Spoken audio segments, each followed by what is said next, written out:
taxes for a hood.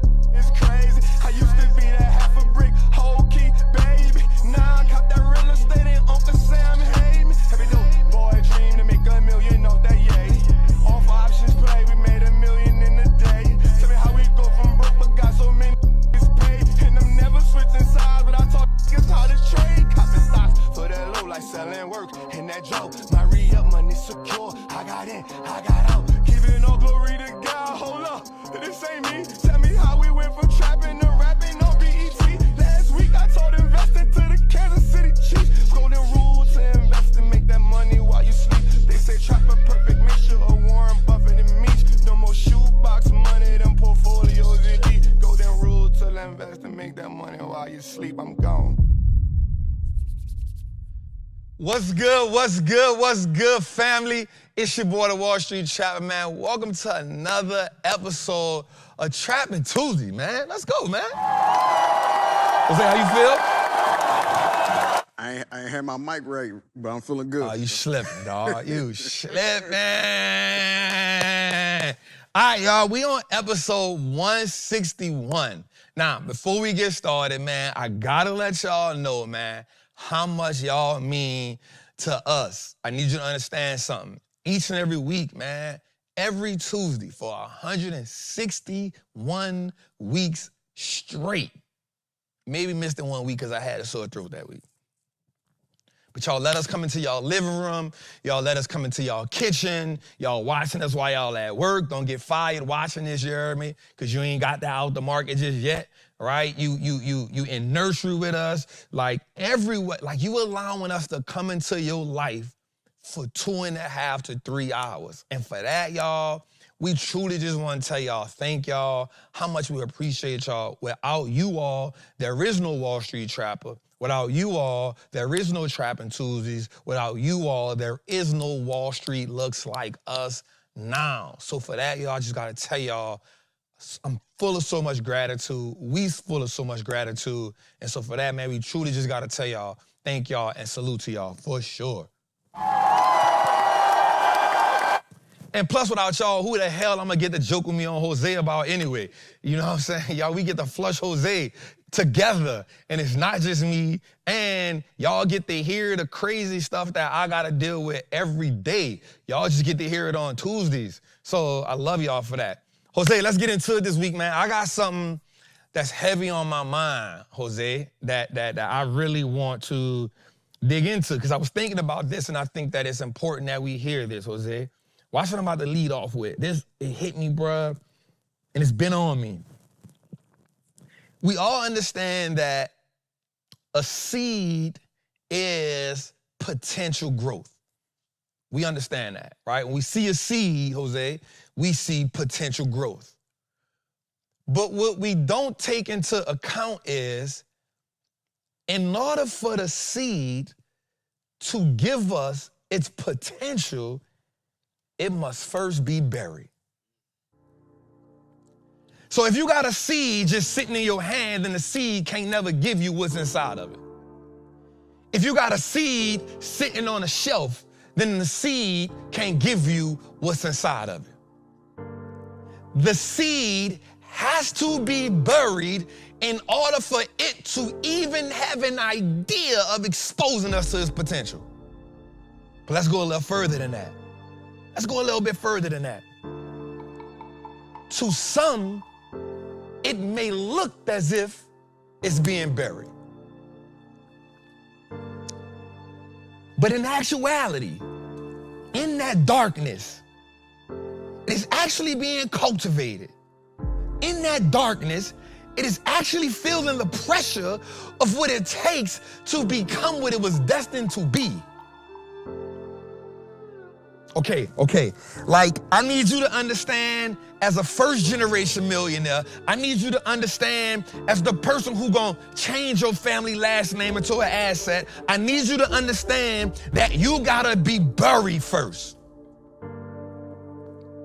But while it looks like you buried, Jose, you only being planted. So inside of that, when the seed is being planted and all of the dirt is on top of it, we understand, and that becomes pressure. We understand that becomes pressure. But here's the thing that we don't understand about dirt. The dirt is full of nutrients. The dirt is full of minerals that are actually a prerequisite for the seed to give birth. Oh my God. That's it, Jose. Watch this. Watch this. Watch this. Once the dirt is compacted around the seed then anchors itself. It gets rooted in the thing that was meant to bury it. It transforms that same place, not as a coffin, but as a life-giving surface. You are the seed that's being planted that will change the dynamic of your family. So while it looks like the bills are burying you, while it looks like the stress of being the first generation, while it looks like the stock market is burying you, while it looks like the first real estate investment is burying you, while it looks like you trying to work 2 jobs and you trying to use this money to invest and you trying to use this money to pay the bills and you trying to use this money to navigate, I need you to understand that you're not buried, fam. You just being planted. You just being planted. And so right now you being anchored to something that is bigger than you. Right now you are the focal point of the roots that give birth to freedom. That's it. Now, here is the most important part. The seed actually has to navigate the darkness before it even has a chance to blossom in the light. So the seed has to navigate the darkness. So you complaining, why me? Every time I take 2 steps forward, I gotta take 2. So what? You gotta navigate the darkness so you can blossom in the light. Okay, I don't think they get that. For some reason, I feel like every time you go in the darkness, you get sad. But every time I go in the darkness, I understand I'm just being planted. I understand that the darkness is a prerequisite for my success. All right. I get it. We have an idea what success and wealth look like, and we think we just supposed to open our eyes, voila, that's it. That's it.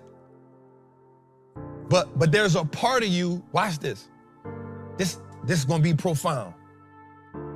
There's a part of you that don't wanna take the step into the darkness because you keep measuring how far you gotta go by how much money you got in your bank account. You keep measuring what type of investment you gonna make based on how much money in your savings. And I need you to understand something, fam. As long as you keep letting how much money you got right now determine how far you will go, the money right now gonna have to keep proving itself to you. All right, let me say that so you can really get it, right? Let me mold that a little bit different, Jose. Watch this. If you keep putting the money that you have right now before your purpose, then the money gotta keep proving that it's greater than your purpose. And the money will never be greater than your purpose because your purpose is what allows you to get the money. That's it. That's it. That's it. That you keep saying, Trap, I only got this, but I'm trying to get that. And I'm telling you, there's a whole lot of that. Stop looking at this. That's it. That's it. We digging. So now you gotta break through. You gotta break through the soil, right? And so what I learned about the seed when I'm looking at it is like the seed hits the soil a couple times, right? Because it doesn't have the strength to just bust through it, right? So it gotta hit it, boom, and then it says, nope, I gotta try it again. And then it gotta get nurtured a little bit more, right? So then like the nutrients build up in it and the minerals in the soil, watch this, it fertilizes the seed so then it has enough pressure to get the breakthrough that it's been fighting for, right? So there's a breakthrough that you're looking for, but you ain't getting nurtured enough. right? There's a breakthrough that's gonna take you to another level. There's a breakthrough that's gonna let you change everything. There's a breakthrough when you step back, you say, damn, that's the $1 million play. Damn, that's the 6-figure play. Damn, that's the 5-figure play that makes me believe it. But you keep rejecting the breakthrough because you don't think you got enough in you. Right? You don't really understand your real potential. Watch this, because you basing your potential on what you see around you, and the people around you, they cool with being buried and you being planted. That's it. Boom, got him. That's it. The people around you, they okay with being buried, fam. So they don't speak life into themselves. They don't understand that there's a greater mission. They cool with where they at. They cool with not making $1 million. They cool with not being invested in the stock market. They cool with going from job to job. They cool with living on minimum wage. They cool with being on government assistance. They cool with the most money they get every year is their tax return. They cool with that. So they bury, fam. You gotta realize you planted. And so you gotta say, hey, check this out, fam. I feel you, but there's a different type of purpose in me. You gotta be resurrected right now. Okay, let me bring it back, Jose, because I think I was in that too much. I think I started feeling that a little too much. I almost think I was talking to myself just now. I felt like when I was in prison, they thought they buried me, fam.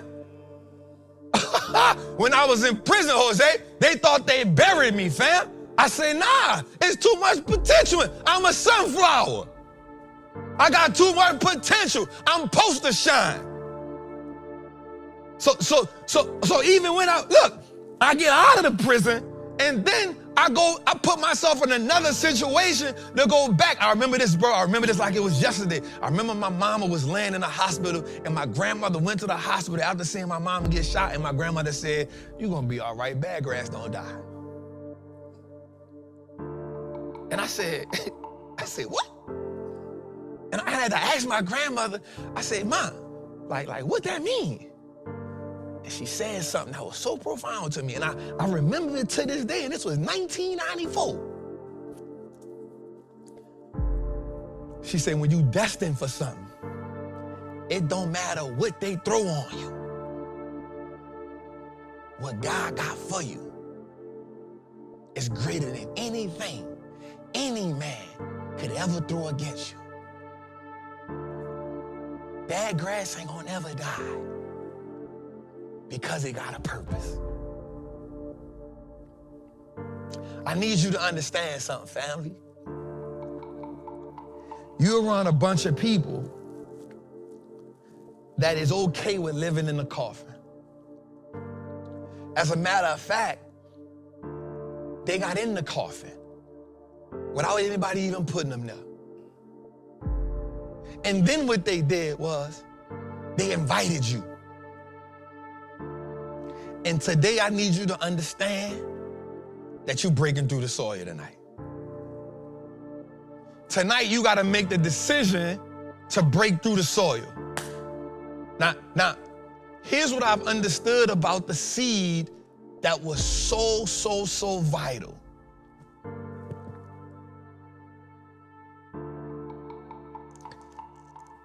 Once you break through the soil, that's just the beginning.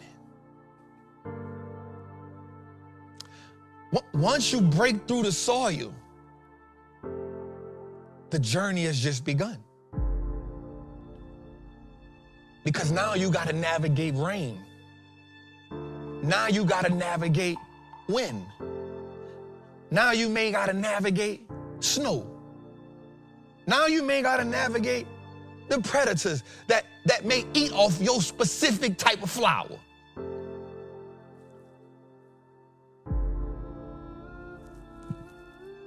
The chipmunk and the squirrel love eating the acorn. So once the acorn is planted, the first part is to come through the soil. The next part is to navigate the vicissitudes of life so they can become the oak tree.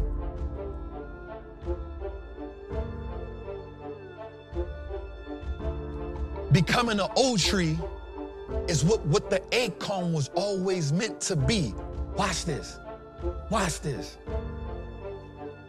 Just because you were meant to be something does not mean you will actually become it.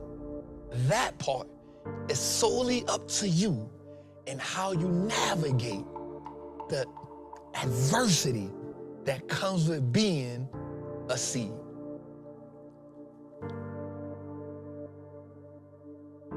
A lot of seeds gonna die with possibilities in them. They'll never give birth to them.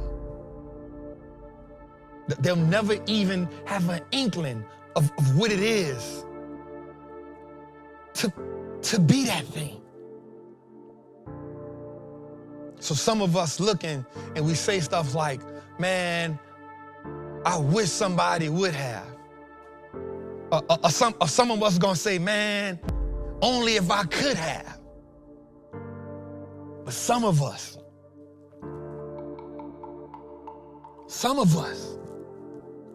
man, every day we walk in the I am. Every day we walk in the I believe. Every day we walk in the I'm supposed to. And that is the most powerful thing you can never do. So tonight, on episode 161, man, I need you to break through the soil, fam. I need you to come out of that darkness. And I need you to walk into not just your potential. I need you to walk into what you're destined to be. I need you to take hold of that title that I'm the one that changes my family. Man, I need you to carry that. And I need you to carry it and not complain about it.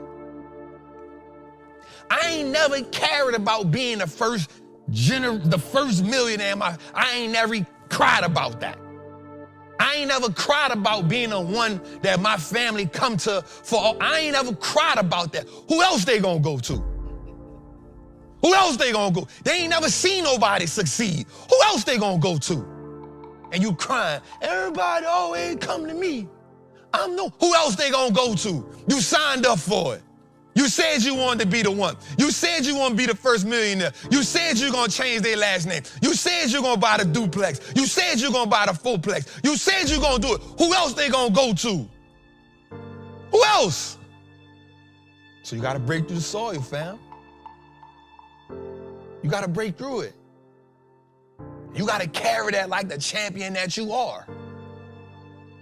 You gotta carry them, you gotta carry that like all the other stuff so the problem is you carrying stuff that you ain't supposed to carry, so now you don't got the room to carry the things that you need to carry. Okay, let me make that make sense before I go sit down in my chair, right? So you trying to carry the people that's still in the coffin. You trying to carry the people that's in the coffin who you gotta try to trick into believing. You trying to carry the people that's trying to put their burdens on you. They trying to put their disbelief on you. You trying to carry the people. You trying to make them believe what you got going on instead of saying, hey, let me wipe the boat clean and let me take the people with me who believe. So the reason why your family, they asking you all the questions is because they believe. So who else they gonna answer? Who else they gonna ask? Who else they gonna bother? Man, my family can't never bother me when it come to getting this money. When they come to learning how to pay taxes. I'm gonna teach them. When they learn how to invest, whatever I got in my mental Rolodex, they got it. Because I don't want to pay for every trip all the time. I don't want to pay for every vacation house. I want us all to be able to go somewhere. I want us all to get on a private jet. I want us all to get on a yacht. So ask me all the questions. Who else they gonna ask? Who else they gonna ask? They supposed to ask you. So tonight I need you to break through the soil. And I need you to stop having that mindset of, I'm the only one my family come to. They supposed to come to you. You the one made a decision. You the one got to lead the way. So when we look at all these wealthy families, whether you like it or not, whether you agree with them or not, somebody on the bloodline made a decision. So I want you to put all the other stuff, I want you to put that to the side. Somebody on the bloodline made a decision. And guess what? Once they made a decision, oh, it's about to be big. It's the wait. They made the decision for everybody else. Somebody made a decision for everybody else. Whether it's JP Morgan, whether it was Rockefeller, whoever it was, they made a decision for everybody. Whether it was Sam Walmart, they made a decision for and they ain't had no choice. You buy in or you buy in. Ain't no way around it. So you make the decision. Tonight, episode 161, we breaking through the soil. We breaking through the soil. We breaking through the soil. Let's go, Jose. Let's go. Woo! I feel good, dog. I see you had your Wheaties. Man, shut up, man. No, real talk though, before we get started, yo, did you call like your aunties and your cousins and them or whatever? When? And see if they got raptured today? I heard I heard You Kevin ain't on call stage. them up like, hey, I just want to check. What is the rapture though? I heard Kev It's on supposed to stage go up talking yonder. about it. God, that's why I was singing that. Caught up in the rapture. Flush Jose, y'all, early. Early. Flush him. Be out of here. They singing it. I know they singing it right now. Say, what was the rapture? Some dude said today was the day. Some dude said that? Some dude on TikTok and they just went crazy. They was like, we going up yonder. A South African priest. Yeah, he said we going up yonder. Where we were supposed to be going? The upper room? Upper room. The upper You room? had to get right, and if you weren't right, you was staying down here. Oh, he meant rapture. Rapture. What rapture you doing? Is there another rapture? I didn't Not rupture. think he was saying the upper room. Up the room. That's what I Man, said. flush Call that the priest, man. Flush that priest. Flush the priest. Like I call your aunties and them like, oh, I just want to make sure I'm good. You know what I'm saying? Hold on. You stupid. Just to see if they here. I'm about to call about it. I need to know you here. You know what I'm Like saying? rap? Man, don't do that, Jose. Man, you serious? I saw Kevin on stage talking about that, and I didn't know what he was talking about. Yeah, they going viral on that thing. Bro. Okay, let me call my auntie. I need to see if she in the rapture. I'll be upset though. I'm about to see. She leave a voicemail. She's like, What if she don't answer? That's crazy. I'm about to see. What if she leave a voicemail and say, I've been caught up? What's up? Hey, How you feeling, babe? I'm good, and you? I'm good. I'm just making sure you didn't get caught up in the rapture. And what was that? I'm gonna let you on TV now. I don't know. I just know that my partner was telling me that people was saying today was the rapture day. And I said, what the rapture? He said, go to the upper room. And I said, how we going to the upper room? So I said, let me call my auntie to see, because if anybody not in the rapture, it's her. I don't know what the hell you talking about. I don't know neither, but this what I do know. You answer the phone, so you not in the rapture. Well, I'm glad I'm not. All right, I appreciate that. What's our song? First Class, Up in the Sky. Let's go. I love you, baby. Well, it look like my people ain't in the rapture. Hey, then we good. That's all that matters to me. Hey, that's all that matters. We good. Shout out our people, man. Damn, the rapture. I didn't know that was a thing, dog. I swear I heard Cam on stage saying it. I was like, what is he talking about? But I just, It's I'm blowing in up. my own world, bro. It's crazy. The rapture. Damn. I will say this, though. Let me say this, though. I was with my lady this week, bro. And she has two grandparents. Both of her grandmothers on her mama's side and her daddy's side is 91 and 93, bro. And they walk in. Bro, that was so fulfilling. Yeah. Also let me know something about her. Like, we make this thing work how it's You got supposed some to good work. genes. You got some good genes. I'm about to go see my grandma tomorrow. She's Come on, man. 96. Walking around, That mean, living by herself. that mean we We good. got some time. Yeah. Got a good 100. We got some time. 91 and 93. She 37-ish. And you working out? I'm working Eating out. good? She eating good. You That know might what I'm be a saying? thing. Her Taking mama her- like 60-something. She taking her NutriBurst? She taking her new. You know what I'm taking her saying? You see that, NutriBurst. Nat? She in the Come chat. on. Let's highlight our people, man. So we got our people in the building. Tamara Buchanan, what's up? King 305, what's up? Raheem Malik, what's up? Mash Trader, what's up? Carolina Blue, what's popping? Calvin McWilliams, what's popping? Big Vance. I don't like saying that, bro. Why you gotta put that in front of your name, dog? I told you, you Look at my big queen in the trap. building. Nat, what's up, love? I love you too. Thank you for the super chat. Carolina Blue, I see you. Jay Lex, I see you. Larry Morgan, I see you. Dream Builder, I see you. Thavion, what's good? Max B, I see you. Freddie Cruz, I see you. KT Tactical, what's good? Taylor B, I see you. Doug Perry, I see you. Dream, what's good? J Love, Robert, Double R, I see you. Rams was good. Doug Perry was good. Shazam X was good. Ice, Doug Perry was good. First Generation Millionaire was good. Nettie was good. Love. Tyler Young was good. Pascal, I hope I said it right, was good. Dancing Diamonds was good. Mr. Ice, I see you. All right, Jose, man, we fresh into the show, man. 30 minutes to the show. We got 2,500 people in the building. Shout out to 2,500 people in the building. Make sure you like, make sure you subscribe. Yoshi, thank you for the super chat, family. Brian, Nettie, Autumn Phoenix, what's good, Queen? Jonathan Hudson, thank you for the super chat. Boom, we love it, we love it. We love it. Jose, Belina, what's good, fam? I just seen Belina put the, she put the money in the chat. She put the 100. She say, I'm trapping. I said, I like it, I like it, I like it, I like it. Got a CEO is popping. All right. Jose, I got something on my heart I want to say right quick, dog. God put this on my heart, bro. This is a sentimental moment, right? I need you to hear me right here.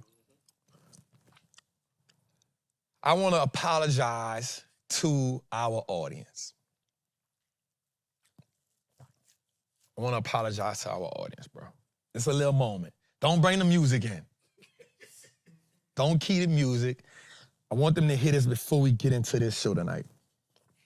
So a couple weeks ago, Jose, you know, we addressed some online activity, right?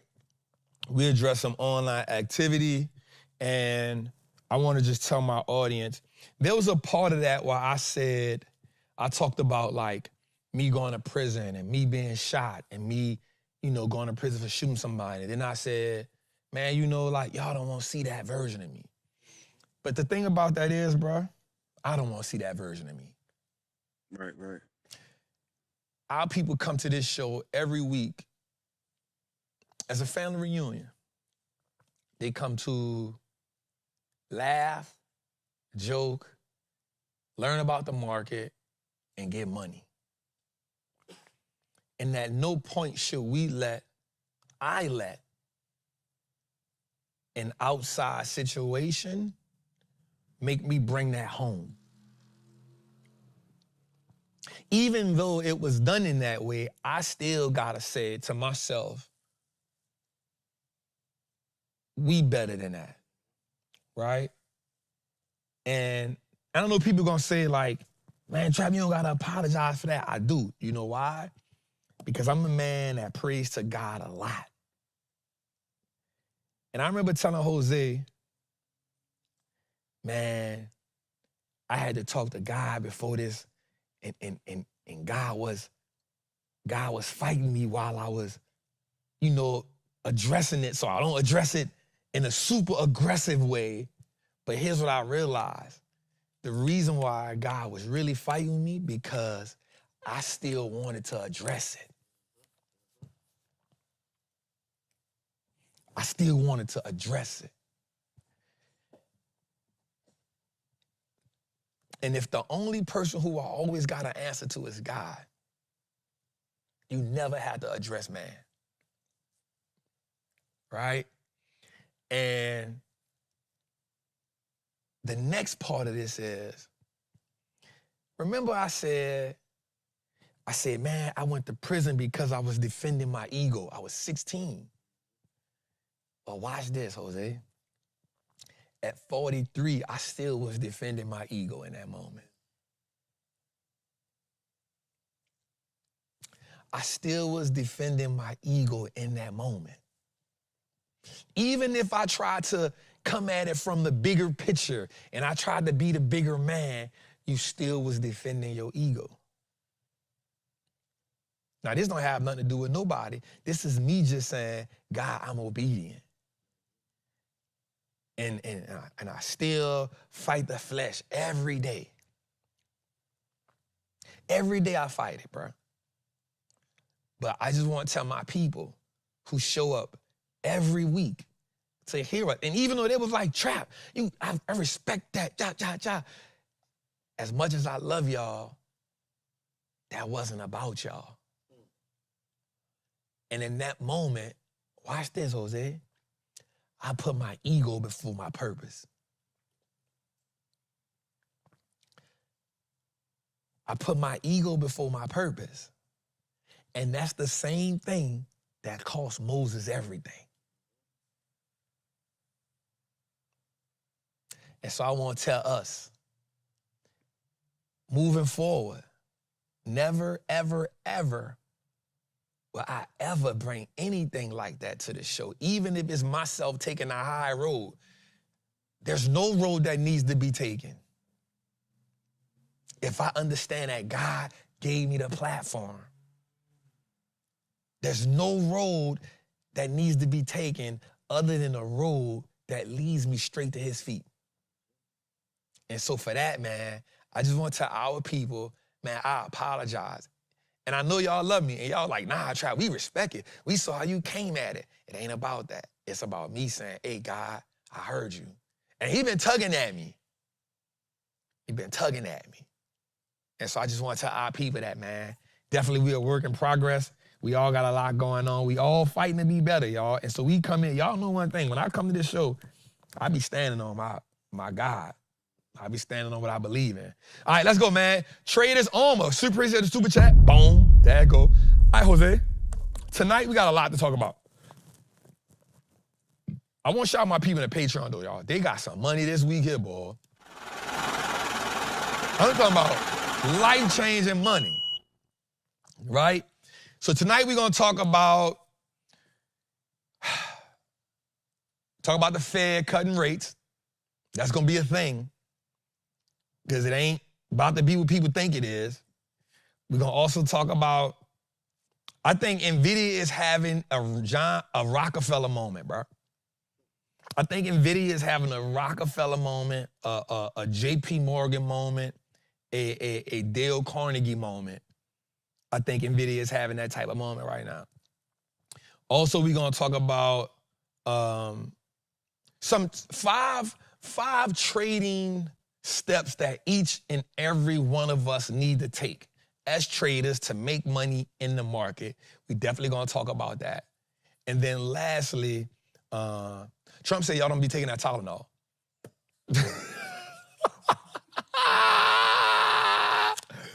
Buy low J-Mo, thank you for the super chat, fam. Trump said don't be taking that Tylenol, fam. And here's the thing, I'm gonna tell you something that I've really noticed, bro. Anytime he say buy something or don't buy something, the market feel it. That stock went down by like 5% the minute he said that. 100%. 100%. So let's talk about that. We got a good show tonight, y'all. How y'all feeling? Let's get into our mantra, right? Y'all know this is what we live by. This is what we believe in. If you're a trapper, you know this is what's embedded in our heart and our spirit. This is what we live on, right? Shout out to everybody that was getting the Trapper apparel, right, from George. I ain't never seen him work this much. He been working, y'all. Like, I actually feel like I'm getting my money's worth right now out of him. Let's go, y'all. I am a certified Wall Street trapper. I'm confident in my ability to make great investments. The stock market is a machine that prints money, and I'm more than capable of operating this machine. Not only will I free myself, but my family will eat for a lifetime based on the information I apply today. That's so good. I'm a money maker and a wealth builder. Today, I break all the chains that anchor me to that poverty mindset. My ancestors will smile now because I turned our last name into an asset. My family's purchasing power will increase indefinitely. Today, I make the declaration that no longer will I be a slave to money. No longer will the generations behind me inherit lack. No longer will I submit to selling my time for money. I am a first-generation millionaire. I am the architect of my family's legacy. I am a certified Wall Street trapper, and Wall Street looks like us now. Let's go, baby. Come on, come on, come on. All right, we got some guests in the house tonight, man. Some people that I really want to do something with, somebody that they have something real special for us that we still working on. My people from Horizon Trust, y'all. Like, they really, truly gonna help us learn how to take those Roth IRAs, take those 401ks, become tax shelters for us, man. So we're really navigating it out, y'all, putting it together. Like, I think it's gonna be really, really good for a lot of y'all, man, a lot of us, as we get into that space of building wealth and changing our family dynamics. Man, y'all know I don't bring a lot of stuff to y'all, man. You know what I'm saying? But this is one of them ones that's gonna really help y'all out, how to take control of your 401k, take control of your investment vehicle, and take that and then just shelter yourself, protect yourself. Now, they're not gonna do the investing for you. You're gonna still do the investing, but they're gonna help you shelter. And I think we've learned, we've seen, y'all know me. Y'all know the chorus, $2 million in taxes for a hood nigga, it's crazy. $2 million in taxes, whoop my ass. Whoop the piss out of me. I'm talking about wet belt. Wet belt, right? So I'm working with them right now, y'all. We putting something together for y'all. So be on the lookout for that, man. The goal for me is to be like a connect, right? So look, some people saying, man, I like that trap. You know, bro, we need our money working for us, man. So, yeah, trap, that's good, for sure. You know me, y'all, like, as I have grown, y'all know I'm new money. I'm 5-6 year money, right? So I ain't been here forever, right? So as I learn, my goal is to always present you all with situations that help you don't have to make the same mistakes that I made. Now, y'all know I ain't putting y'all in no situation that's bad.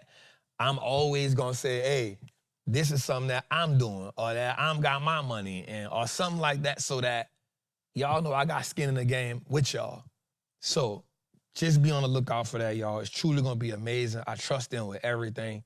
You know what I'm saying? We've been working on it for a while, and then I finally said, hey, you know what? You know, we can bring this to my people, man. Like, I trust it, I'm in it, I get it. You know, before I bring anything to y'all, I personally gotta freaking put my eyes on it. Gotta put on a triple beam, make sure it ain't no water whip, make sure it ain't no fish skip, make sure it ain't no procaine, make sure it's fish scale. You know what I'm talking about?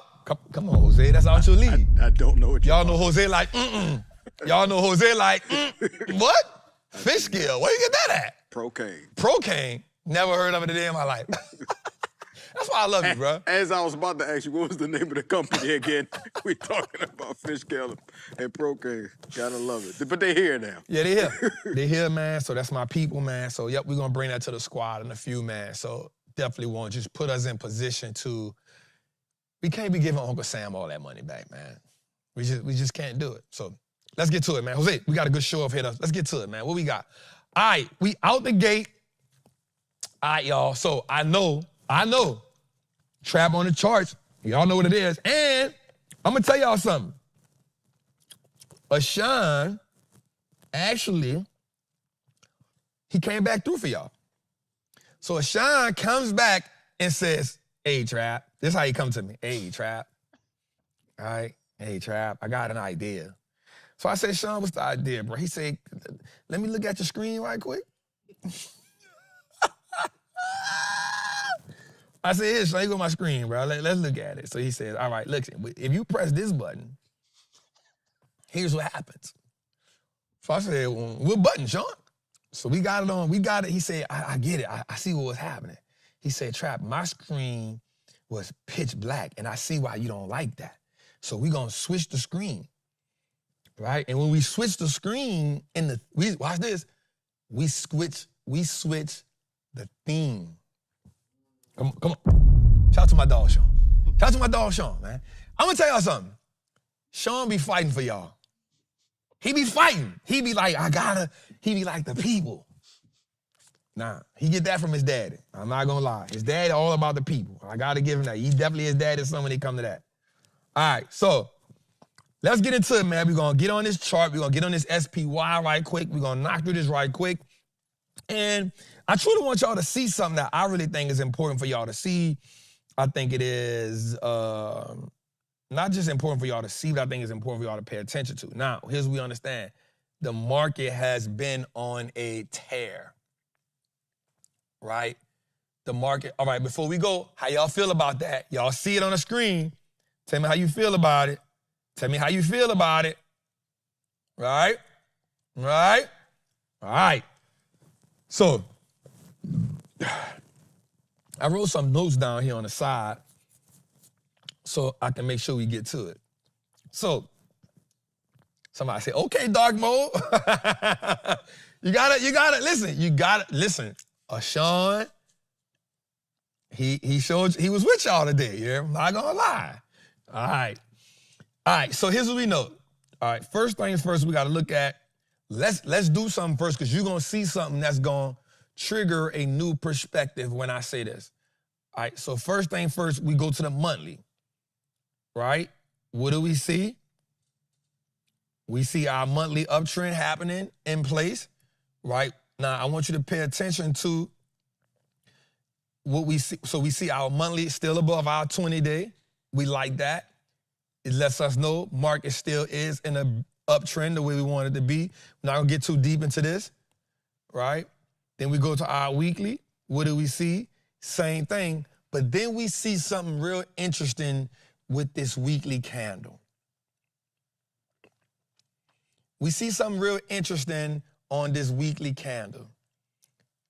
This candle shows us that there's a reversal could be in play. Okay, this is where we get important at. What we see is this doji that we see the buying pressure, watch this, was the sellers came in and took that buying pressure away. Now, here's what happened. As of right now, you actually have some buyers trapped in that top. Oh, my God. Okay, let me tell you why. So here's what happens. If you look at this candle right here, let me change that color. That don't look right. We got to go lime green or something on this dark mode. All right, there we go. Now, Sean, you ain't tell me that now. All right, so with this candle right here,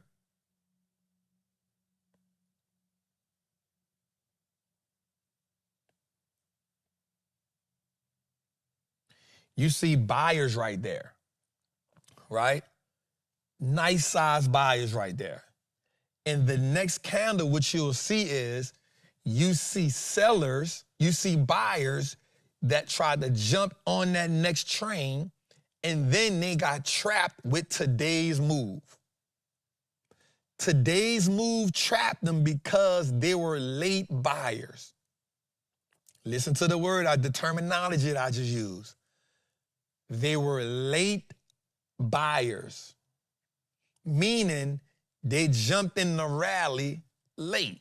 Now, one of the things I always tell my people is, if you know Jerome about to talk, go ahead on and just chill for a second. Today they gave us a double whammy. What was the double whammy? We got Trump and Jerome in the same day. That's a tall tale sign to sit your ass down. Because if one don't say something, the other one surely will. Whoop-de-doo. If one don't say something, The other one surely will. And so you have buyers now who were late to the rally who have now gotten trapped in that trend. Do we see it? Do we see it? Okay, let's go a little further. We're going to take that off the screen. We're going to take that off the screen. So now we're going to go to the daily. Now, what does the daily tell us? The daily confirms it when we see that red candle next to that green candle, right? And watch this, they are almost of the same size, right? So we know for a fact now that the buyers from the day before who tried to jump in today's rally got trapped. Oh my God. That's so good for us, y'all. That's so good for us, y'all. That tells us a lot right there, right? So what we got to do now is when we look at this weekly and we see that, we got to say, okay, I need to wait for some type of confirmation on the next candle that pops up tomorrow to give me an inclination of where we going. Now, tomorrow, if you see a doji candle form, you still need to chill. So tomorrow, I'm going to advise everybody to just pump your brakes for a second because September has been running. Oh, my God. Come on. Come on. All right. Now, here's something I want to pay attention. Here's something I want to show you. That's going to be interesting. I want you to pay attention to this number. Now, see, Sean? Now I can't see what I got going on. Now, I'm going back to light. I can't see. I can't see. I can't see. Wait up. I might can fix it. Hold on, hold on. I might can fix it. Hold on. I might can fix it, Sean. I might can fix it, Sean. I got you. I got you. I got you, dog. I got. All right, so here's the number that I really want you to pay attention to. All right, so we went from swing low to swing high. Now, here's what I want you to pay attention to. I want you to pay attention to this number at the halfway point, which is our daily range, is 650. The reason why I want you to pay attention to that, we are still in an upward trend. We see that. But remember, even in uptrends, you got to have what? Pullbacks. They are healthy for the market, right? They're healthy. So if we come down to 650, that means the market has now retraced 50% from the high, right? At that point, we look for a couple things to happen. We want to see what happens. So that don't mean you go panicking. Oh, man, the sky is falling. Oh, man, the market's about to crash. Oh, man, I'm about to lose all my money. I'm taking all my money out of the market. No, don't do that. The market is pulled back. I'm in a bind, Nate. You're just in a bind. Some other time. You're just in a bind. I really need that money. I really need this money, Nate. I really need that money. All right, so here's what I want to also pay attention to right here. This blue slim line is our 20-day SMA. Y'all know that is truly my go-to. Now, we see that it's sitting right on top of 652. Now, I want you to see something that's going to be key right here, what I'm about to tell you. Watch what I'm about to show you. I'm going to put a little arrow. I'm going to put this little arrow right here. This right here becomes a point of what's right there, y'all. I want you to ask, what does that mean? So that was a rejection right there at 652. Now watch this. The tip of that, where it got rejected at, is right on top of the SMA. That's precision, y'all. I got it on you. That's precision. So that means that 20-day SMA also becomes a form of support for us. It becomes what we can call a demand shelf. It simply means that you don't have multiple points touching it, but because it also ties in with that rejection and that SMA, it becomes a point where buyers have to hold that up. Oh man, that's so good. That's so good. Right? It's a demand shelf. So you can say it's support, but you know support by definition is multiple touches. Right? Well, what this is, you have your SMA and you have that rejection in alignment. So we say right here, you need the buyers to hold up at what letter? 652. So now you put in your head this thing. Liquidity tells us that they can snatch that and go back up. But watch this. If they snatch it and break 650, we know where we going. Somebody say, Trap, what have you wrong? That's why you always have two ways. There's never a guaranteed way in the market. It's always two ways. That's why you call pathing. That's why I just gave you the other side of it. If they break that and don't come back up, then you going back down. So then the next thing for you to look for is, what do we go at on the downside? And so on the downside, you would look for 646, which would be the 618 on your fib. That's why you use your fib as a place to let you know where you're striking at. All right. I don't want to go too deep into that because we got a whole show to go. But if you look at it, it's right on top of it, family. And so that's what we're doing. That's what we're looking at. We want to look at this. If we come down to 650, we all right with it. You want to stay above. You want to really reclaim. You really want to reclaim 660. That's why you see my orange line at right there.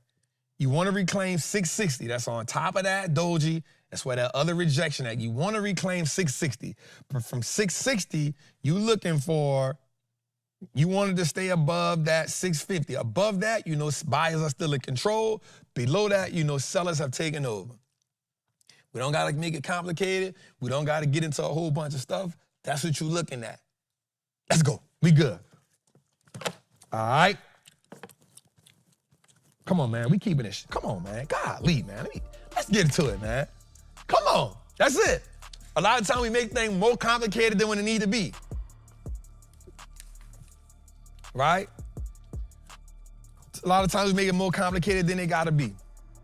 Right? So if it hits that rejection, so if you're looking at the SMA, if it breaks that and then it breaks past your 50% on your Fibonacci, you know it's going back. You got more downside to go. You don't got to, put a bunch of stuff on a chart. I promise you don't. You can. Some people say the most stuff they have on a chart, I don't like to have all that stuff on the chart, right? And so far, we've been knocking it out the park just doing simplistic things. You know what I'm saying? Where we see the liquidity at, where we see supply, where we see demand at, where's the overall market structure. Also, you can look at it, and if you look at it, you go to your SMA. If you look at it all the way to the 1 hour chart, you go to the 1 hour chart, guess what you see? You see it underneath the SMA, which is why we need to do what? Just chill. Just chill. So, anyway, let's get to it, man. All right, so what we got on the chart, man? What we got on the list? How we feeling? Oh, we got to show the people the money. We definitely got to show the people the money. Jose, the people need to see the money, dog. The people came to see the money. So let's talk about the money then. All right, so last week we showed y'all this play in AMAT. I'm going to be real with y'all. This is probably my play of the year. Not because it's made me the most money, but because of what we did in this play. So this play, if you go look at last week's Trappin Tuesday, we was down about $87,000.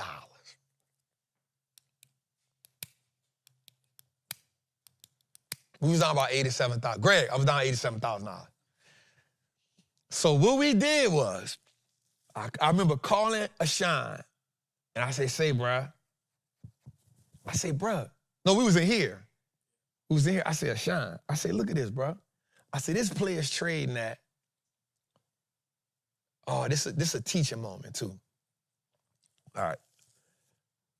So I told my Patreon this and I broke it down in a way that they can understand it, in a way they can see it, but I'm gonna tell you in a different way. Shazam said that was a beautiful save, Trap. Thank you, family. I appreciate you. So here's what happens. When we first, wait, why don't you sit down? So when we first bought the play was trading at $14, right? So think about this. The premium on the play was $14 and like, I don't know, 14 cents, right? So $14.14, meaning one contract probably costs us about $1,400, right? So $14 and something cent, right? And you times that times 100, right? So what happened was we were losing in the play. Last week, the same play was trading for $2.63. $2.63. Now, I kept saying this. I kept saying, y'all, I'm not worried about this play. I'm not worried about this play. I'm not worried about this play. I'm not worried about this play. And shout out to my people in the Patreon because y'all crazy as shit. First of all, y'all crazy as, y'all bat, in the South we say some shit, y'all bat shit crazy. But I love it because I'm the same way. You always tell your people to take on your beliefs. You know what I'm saying? If you don't have the confidence, you can take my confidence. And so I said, Ashan, this trade is now trading at $2 and like 60-something cents. I said, I'm about to buy 100 contracts. Because I'm going to take, once you buy 100 contracts, the market now averages that out. It averages out what you bought it for at 14 with the 100 contracts now. So it's going to say, okay, I'm going to take this 100 contracts, see what's the medium price. So here's the thing though, you got to buy the exact same contract. You can't change the date, you can't change the time, you can't change the strike. You got to buy the exact same contract. And what the market gonna do is add them all together, right? So that took my price premium from $14 to $6. The next day, shot up $4. I said, oh my God. So I put it in the group. I said, this is what we doing, y'all. Shot up $4. So they got in it that morning. The next day, every day after we got it, it shot up. And so one day I say, Ashan, I hit Sean on the phone. I say, hey, bro, this play went up $10 today. And we went from negative to like up $10,000, $20,000. I'm gonna tell y'all something. Friday, we closed out. A lot of people in the Patreon was like, hey, Trap, I'm gone. Like, I fought this thing too long. I was negative. I'm up 10 grand, 5 grand. I'm gone. I said, Whoop-de-doo. I'm here. I ain't going nowhere. So, now I'm not gonna lie. Today I called Sean and said, hey, I might get out today. I say, man, they got too much on the TV today, man. Trump talking. At 12 o'clock today, I was up 115,000 on this play. I called Sean and I said, hey, Sean, I think I'm gonna sell this play. But I came in, I had to meet with JP Morgan. And by the time that happened, Donald Trump and freaking Jerome Powell finished talking, the market was down 1%. I was like, I ain't going nowhere. Now I'm here. But the 8-man play might be my best play year to date simply because of the way we turned it around. Because of the way we turned it around. And I just want to shout out to my people in the Patreon because y'all some freaking gangsters, bro. Like, I'm going to tell y'all something. It's stuff like this that changes your skin for this game. Right? Like being able to like be in the thick of it and be like, bro, like, All right, Trap. It reminds me of Michael Burry. Seeing that the market is going to crash in 2008, but him being in a losing trade for 8 months. With billions, hundreds of millions of dollars. He was in a losing trade for 8 months. Now, I don't know if I can sit in a losing trade for 8 months, especially with hundreds of millions of dollars. But what he did was he locked in and he said, my thesis is this market should be crashing. Now, I'm not saying no way, shape, form, or fashion that I'm Michael Burry. Hell no, I ain't. I'm just saying there are moments in this game where you gonna say, you gotta make a decision where you like, hey, bro, like, I know my thesis is right. Same play right now, and I showed him this earlier today. I put it in a group. I say the same play right now is now trading at $13. If we wouldn't have averaged down, we would still need one more dollar to break even. Because in the market, I'm gonna tell you this, and this is not no knock to no mentor or nothing in the market. Watch what I'm about to tell you. A lot of people focus on being right than making money. I could care less about being right if we can make the money. Here's why I said that. A lot of people will have a million charts and they will have a million things on their chart and they will have, you know, a million indicators and a million this and a million that. Here's what you need to understand about the market. You can know all the Greeks, you can know all that stuff, I promise you. Here's what you need to know. Your premium is what you paid for it. That's how you make money in the market. You'll have moments in the market where your stock is going up, but your premium ain't moving, so your option is still down.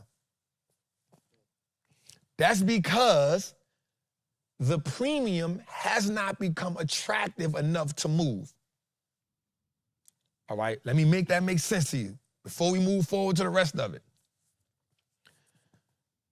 Let's say your stock is, I don't know, Nvidia is $175 right now. $178 right now. Let's say those same Nvidia cost, I'm gonna throw a number out here, $12 right now, right? But let's say Nvidia goes up to 180. Well, if that is not attractive to the market and those premiums don't go up to $12.50 or $13, guess what? That option ain't gonna make no money. You only make money when the premium moves, not the stock. And a lot of people gonna argue with that. The market could care less about the price. The market makers is what determines where the money is made at. Because there's somebody that's buying and selling. The person who's making the money on the spread is so my guy Peter, who we always talk about, Einstein at Wall Street, he is what's called a market maker. So here's the person that sells and they make money off the spread in between. So when you look at that bid price and that ask price, that price in the middle is called the spread. The difference between what they're bidding and what they're asking, that price in the middle, that's what people making the money at. So if they can sell these that you see right here, this is a premium. This is your premium. So watch this. These MU contracts that we in right now, when we bought, the last price of the day was $20. Here's what we know. MU beat earnings. I think it's up $1 or $2 after hours. When you get up in the morning, if that premium, when you get up, don't say 21 or 22, that means we ain't made no money.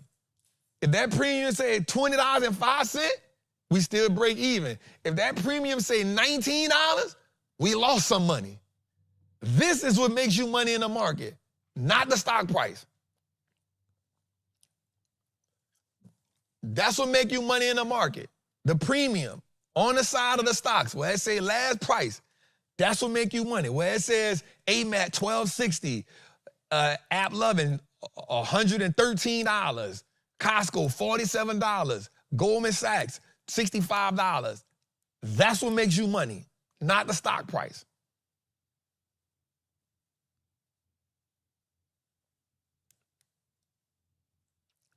That's what make you money. All right, let's get back to it. So, app loving. Benton, my bad, dog. I had my dog in a frenzy back there. He was trying to find that. Camera 3, camera 2, camera 1, camera 5, overhead, underground. Where the drone at? My dog, my bad, Ben. I had my dog going all crazy over that last night. So that's what you need to understand. That's where your money making come from in the market, y'all. Like, if you understand that, and now it's not saying that the other stuff is not important at all. I'm not saying that. I'm saying if you ever end up trading and you say, man, why the hell my stock is up but it ain't making no money? It's because your premium ain't went nowhere. If you ever in a trade and you wondering why the stock is up but my premium, your premium ain't went nowhere. And because the premium ain't went nowhere, that's why you ain't making no money. All right, let's go a little further. So we got app loving up $9,000. Costco is, this play pissing me off. Goldman Sachs, Belina, where you at, family? You know, that's our baby right there. Meta, come on, Meta. Come on, man. You got the $700 glasses out right now. Come on, bro. Come on, man. Supposed to be to the moon. MU, Netflix.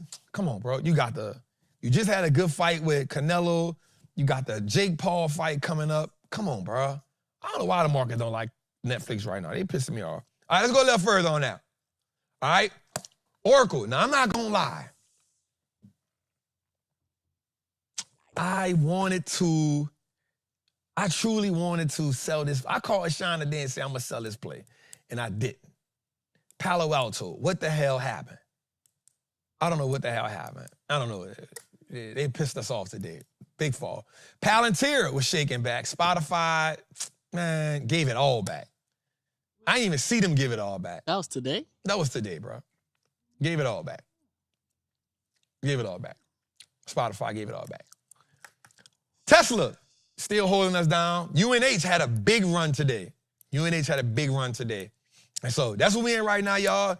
So we're going to probably just chill out, see what's going on.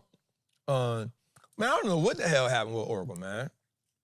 I have no idea what happened with Oracle, man. But it's still up, though. We just gave some back. I don't know what the hell happened. But we still good. We still killing it. We still having a blast. Visa, I don't know. I don't know what's going on with Visa. But we all right. Let's go a little further, man. All right. Oh, got to highlight one of our people today, man. So one of our people came in. This one really, you know, one of our people in the Patreon hit me and said, you know, it's stuff like this that really like, you know what I'm saying? He said, man, Trap, I ain't put the whole message in there, but he said, hey, man, Trap, I made my first 100K, bro. Like, truly want to thank God and also thank you. And I'm glad he said thank God than me. You know what I'm saying? I think that was the most important part of the message to me. He said, man, I want to thank God and you for showing us how to operate this machine that we call the stock market. He had some other stuff in there, but I didn't want to show all he had. But, man, salute to you, family. I appreciate that. Just imagine your first 100K come out the market, man.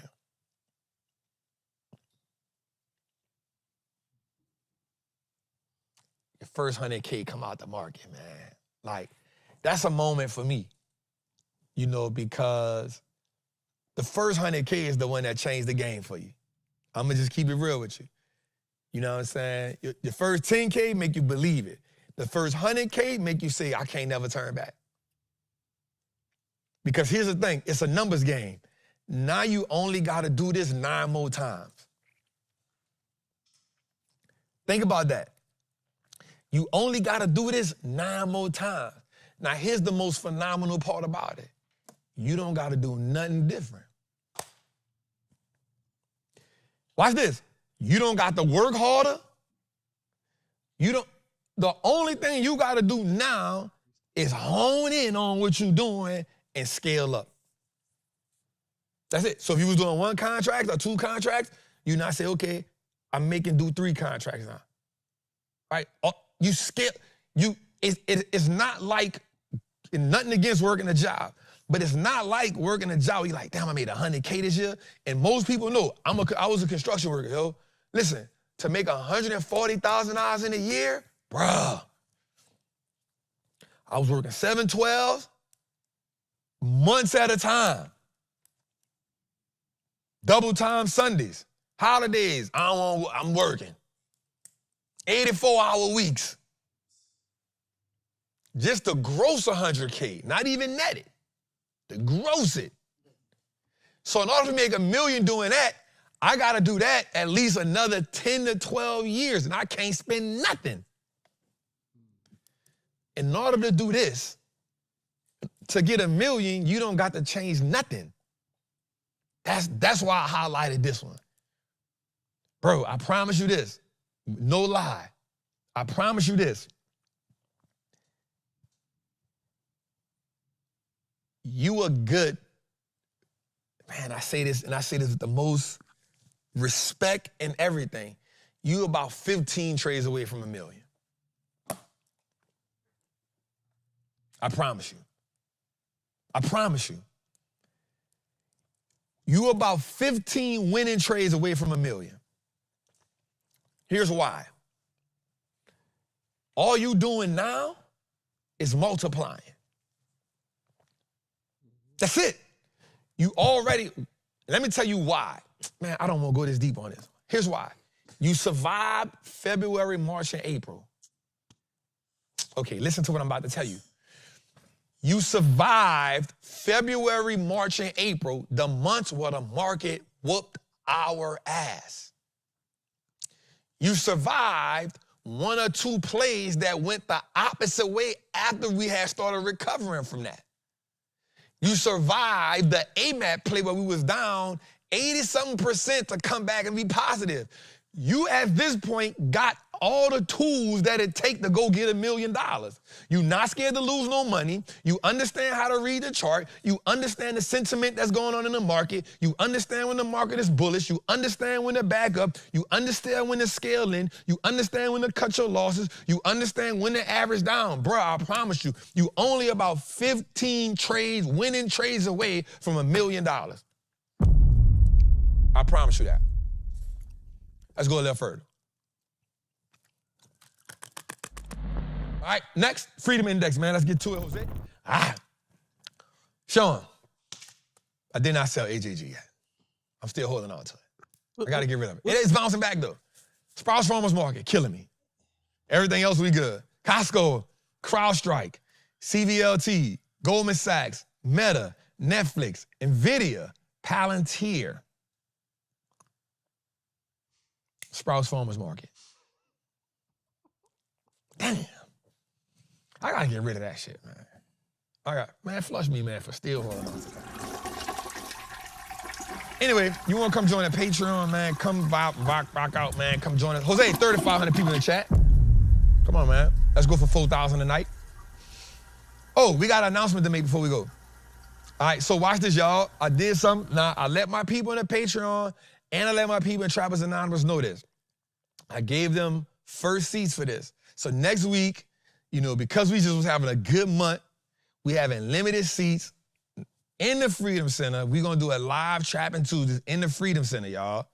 We're gonna do a live Trappin' Tuesdays in the Freedom Center, just because I want y'all to see the progress that we got going on. Now, for my Patreon people, don't be pissed off at me if I say we ain't got no more seats. If my Trappers Anonymous people, don't be pissed off on me when I say we ain't got no more seats. I told y'all, get it before I put it on the show. Get it before I send it to the email. You know, they was like, oh, Trappin' about paying on $197. I bet. I ain't not. All right. Like, I'm not tripping.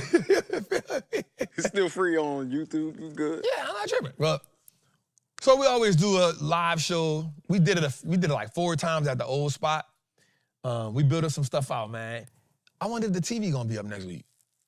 He said only a portion of it. A portion. No, he said the wall's gonna be up. Yeah. The wall's gonna be up, not the Halo though.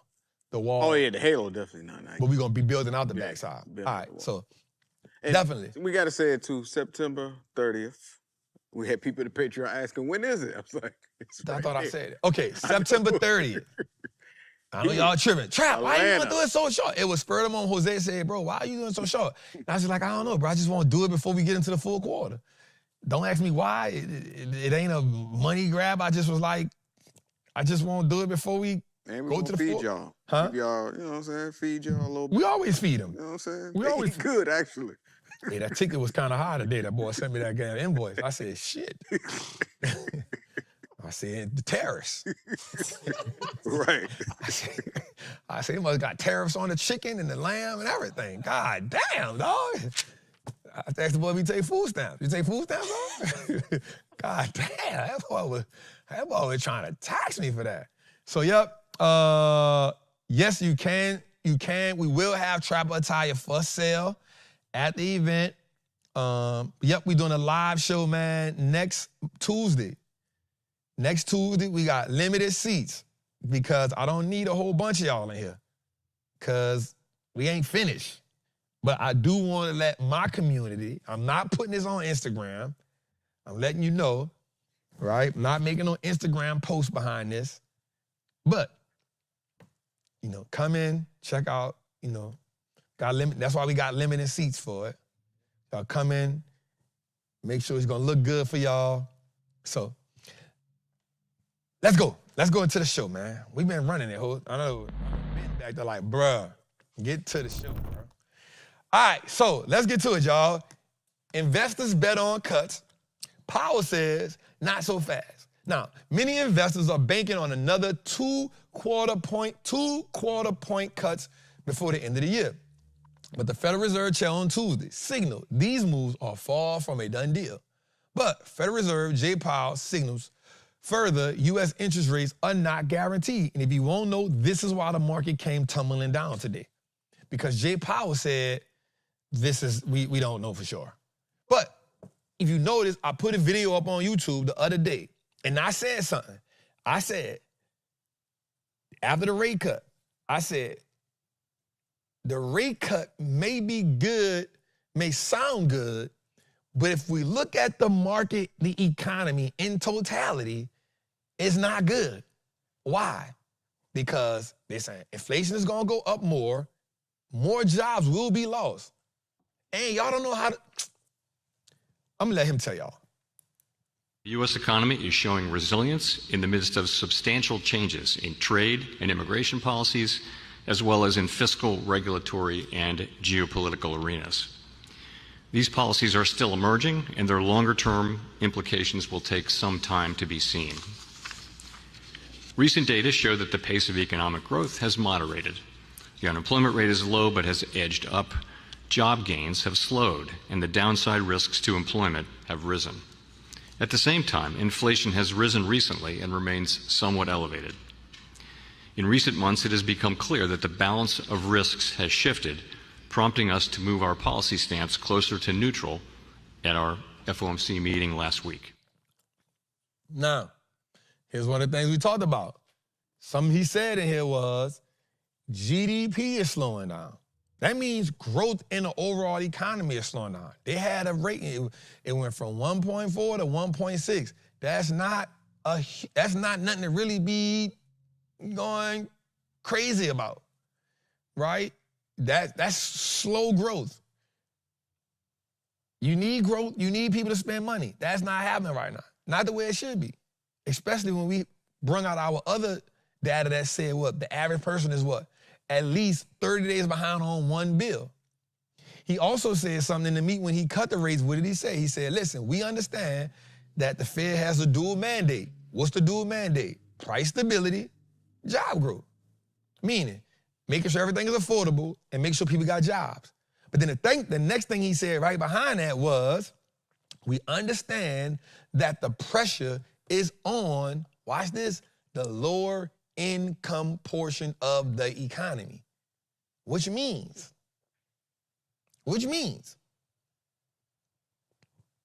that rate cut does not make things better for you. Here's who it makes things better for. It makes things better for people who are lending money, borrowing money, right? Because money becomes cheap to borrow. Now, if you're borrowing money for a business, or if you borrow money for that, you want rate cuts. But if you're not in that demographic of people who That's why if a rate cut actually helps who? Growth stocks, tech companies. You know why? Because they get to borrow cheap money to do what? Fuel growth. That's why you notice IWM started surging when they heard rate cuts. You know why? Small caps get to run it up. Why? Because we get to borrow money for cheap. So rate cuts mean small cap companies get to borrow money for the low. Businesses get to borrow money for the low. That's cool. So it depends on what portion of the economy you in. Somebody said, but isn't also the world investing in our market? Pablo, nope. The world is investing more in other markets. If you go look at it, this is the only year that markets like China and Europe have beat the US. This is the only year that they have beat us. They have more people investing in emerging markets, China markets, European markets, and European markets never outdo our markets. It's like the first time in 15 years that they done outdid our markets. But it's because things are kind of slowing down. All right, let's go a little further. So if you want to come join Trappers Anonymous, Patreon, come join the Patreon. If you want to come to the live show, come on down like Bob Barker. All right, here we go. The S&P stocks with the highest percent of buy rating. Look at this. Walmart, 97% buy. Microsoft, 97% buy. Boston Scientific, 95% buy. Amazon, 94% buy. Diamondback Energy, 94% buy. Danger Corp, 93%. Broadcom, 92%. And Nvidia at 91%. That's interesting. Watch this. Stocks with the highest sell ratings. Garmin. You know what's crazy? I wonder why Garmin has such a high sell rating. Expeditors of Washington. That's I went to them to get my stuff from China. That's a shipping company. I didn't know they was on the stock market. Let me write them. I'm a short. They didn't want to take my order. Next time I call it, I'm gonna y'all don't want to take my order, I'm gonna short that damn stock. Oh yeah. I'm glad I see that. Y'all think I'm playing. I'm gonna tell y'all something. One thing I learned about America. Bro. When you tell a company you gonna short their stock, bro, they don't like that. I'm gonna tell them that too. Hey, y'all don't want to be a freight forwarder for me? Guess what? I'm about to short 3,000 shares of Expeditors International of Washington. I'm gonna short that shit right in front of y'all face. And I'm gonna email you the screenshot. Yes, I am. Oh yeah, I got your ass now. You learn something new every day. You learn something new every day. Cuz, I'm gonna short that shit on GP so I can email them. Y'all don't want, you don't even got a freight forward. Guess what? I want to make a big bag on her too. Like whatever they was gonna charge me to take my thing, I want to make that and say, don't worry about it. Y'all playing I'm petty with a P. I'm gonna do it too, I promise. All right, Franklin Resources, Consolidation Edison, Paramount Sundance, Illinois Tools, T. Rowe Price. That used to be one of my favorite stocks too. Northern Trust Corp, Enphase, and Lennox International.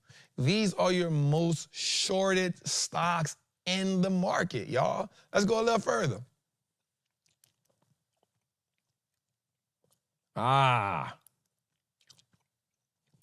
So we was listening to Trump talk today on the United Nations speech.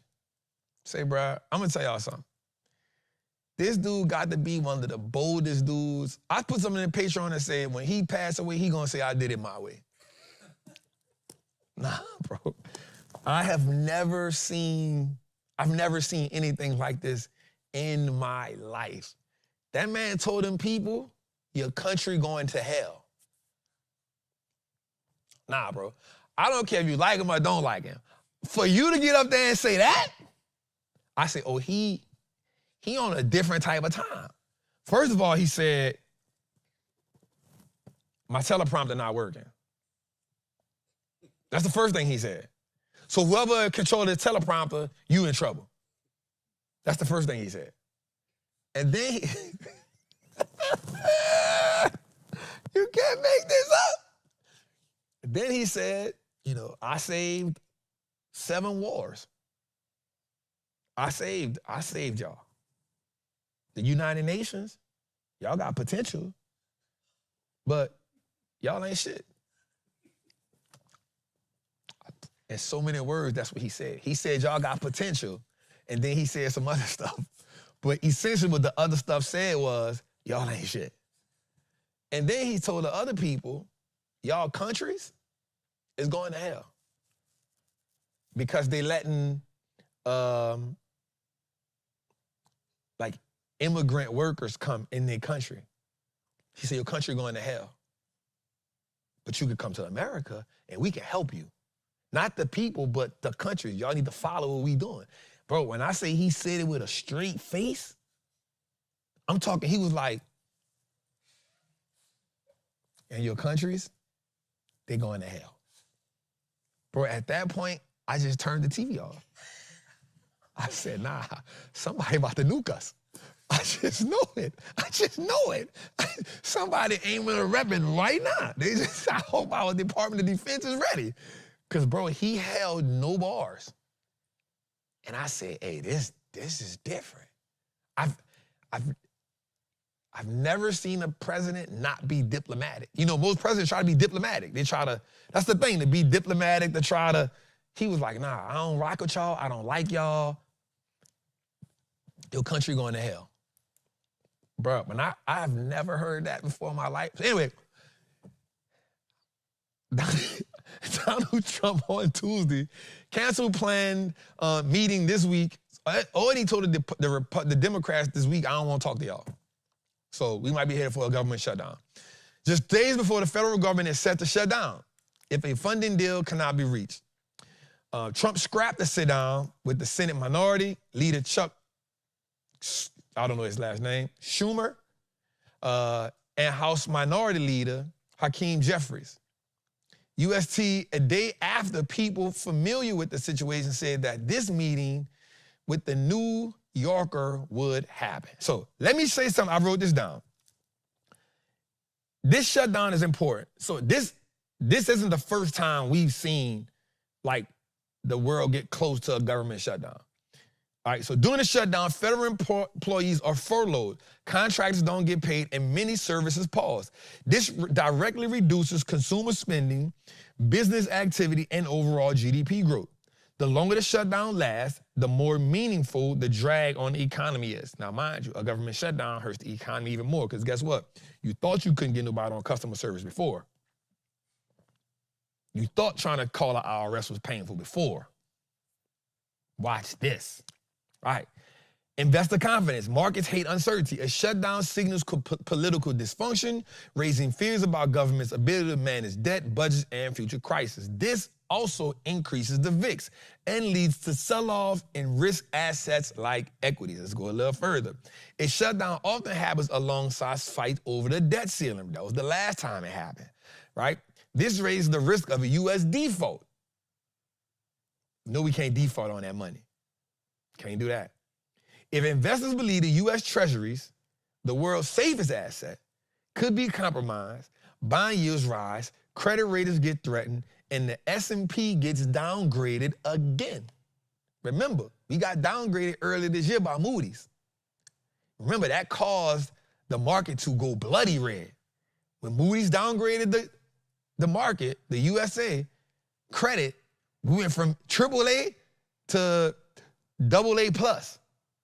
The first time we had a downgrade in years. So if a downgrade happens, it puts us in another situation.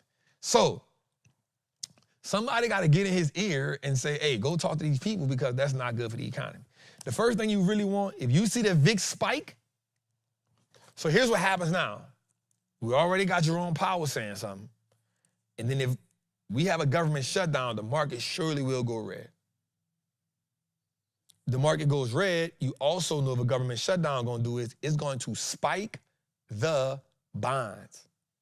If the 10-year note gets back above 4.5, 4.6, 4.7, you know what's going to happen. Bloody October. Which is why today I sold the Nvidia plate.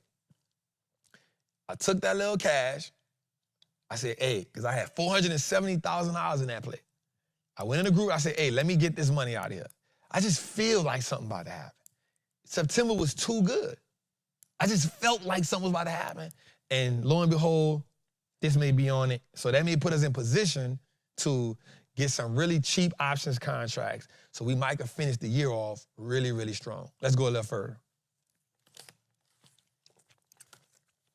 All right, so because of that, we know dips are coming. Listen how this is flowing for y'all how the way it need to flow. All right, so here's what you need to understand about buying a dip, right? Seeing a dip and immediately start buying blindly, hoping that it goes back up is not how you buy a dip. What you're supposed to do is have price points, right? And if you have price points, what happens is you can get in at as low as possible, and then once it starts to reverse, you can already be in it. And then what happens is if you buy it at a low and you see it turning a little bit, you can buy it, and then, watch this, as it goes up and pulls back again, you buy again. This is how you strategically buy the dip, right? Buying a dip is one of the most, so one of the things that we heard was, a stat that we had was that investors were buying the dip more this year than ever before. This was during the, what do you call it? Liberation Day. During Liberation Day, when the market was going bloody red, we came up here and we had a stat, and the stat said that new investors right now are buying the market more than ever before. And that's when one of the guys came on here and said buying a dip is not a strategy. And immediately when he said that, I said, you are one of the culprits that are responsible for trying to shake us out of position. But we don't believe you, nimwit. I learned that word on TV. I heard one of the dudes call a dude a nimwit. I said, what the hell is that? Never heard it before a day in my life. I looked it up. I said, oh, this political talk. I've never heard that a day in my life in the hood. I learned it from sitcoms. That's where I heard it from. Like Friends. TGIF. Yep. Nitwit. Wait, you was watching Friends? Of course. Seinfeld. I watched Seinfeld, but Friends? Come on, man. Everybody watch. Listen to me. Friends was the most watched show ever in the world. Sitcom. Yes. I had to look it up. Go look it up. Most watched sitcom ever. Friends. Stop playing. Hall of Fame show. I think it was a rule that they said they didn't have not one black person on the show. Probably not, but that's where Living Single came from. Oh, okay. That's why he had Living Single. Friends, the dude with the hair, man.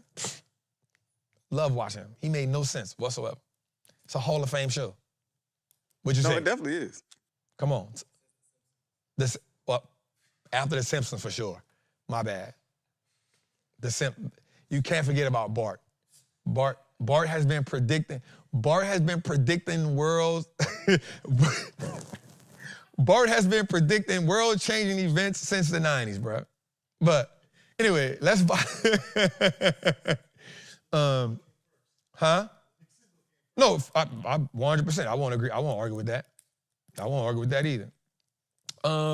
But then the next thing is, here's things that traders need to understand. As traders, here's 5 things we need to know. So once you understand about buying a dip, the next thing you also need to understand is, here are 5 parts of trading that you need to learn and you need to have locked down that is going to be important. Watch this here. Understanding market structure. I truly believe, now, everybody can say, I'm just giving you traps, 5 things to understand. Right? If you understand market structure, you understand what's going on in the market. You understand what the market is showing you. I always say, I only trade the market that's in front of me. I always say that. Y'all know the favorite saying. You gotta do what? If you look left before you move right, You gotta look left before you move right, because looking left gonna show you how to do what? Move right. Right? So if you understand market structure, it's identifying where the market is, what's going on, right? Are we creating higher highs? Are we creating lower highs? Are we creating lower lows? Understanding market structure to me is necessary. Then, psychological levels.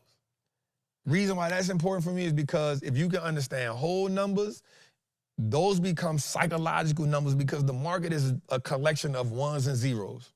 That's all the market is. It's a combination of a bunch of ones and a bunch of zeros. right? And so numbers like 50, 100, 150, those become psychological levels. Or understanding, watch this, if you can find an all-time high on the market and then the market soars past it, I can almost promise you that previous all-time high is going to be a psychological level on the market. You can always mark that off. So, understanding your Fibonacci. Why is that important? Because now you understand retracement areas. Where's your swing high? Where's your swing low at? That's going to help you out a lot. Understanding, number 4, understanding your trend line, right? Understanding, is the market in an uptrend, or understanding, is the market in a downtrend? Now, me specifically, I personally only like horizontal lines, but I do understand the importance of understanding these diagonal lines. And lastly, the 5th one is just understanding candlesticks. Now, I'm gonna tell you something. When you try to start interpreting patterns, there's 50,000 patterns that you can learn. I'm gonna tell you this. If you understand these simple patterns, double top, double bottom. If you can get into head and shoulders, inverted head and shoulders. If you can understand a bull flag, bear flag, you don't need to learn too much more. Because those are, come on, Belina talk about that dark cloud cover. Go ahead on now. That's a good one. But the reason why is because if you start understanding them, and then I'm about to say, then you get into a cup and handle as you get, like if you start understanding them, they happen over and over again. Right? So there's a million things that happen. You can get into 3 white soldiers, you can get into crow's foot, you can get into piercings, you can get into so many Twizzlers, you can get into so many things, right? But if you can understand that, double top, double bottom, head and shoulders, inverted head and shoulders, bull flag, bear flag. You can understand them, you get on any chart, you identify, you can make you some money.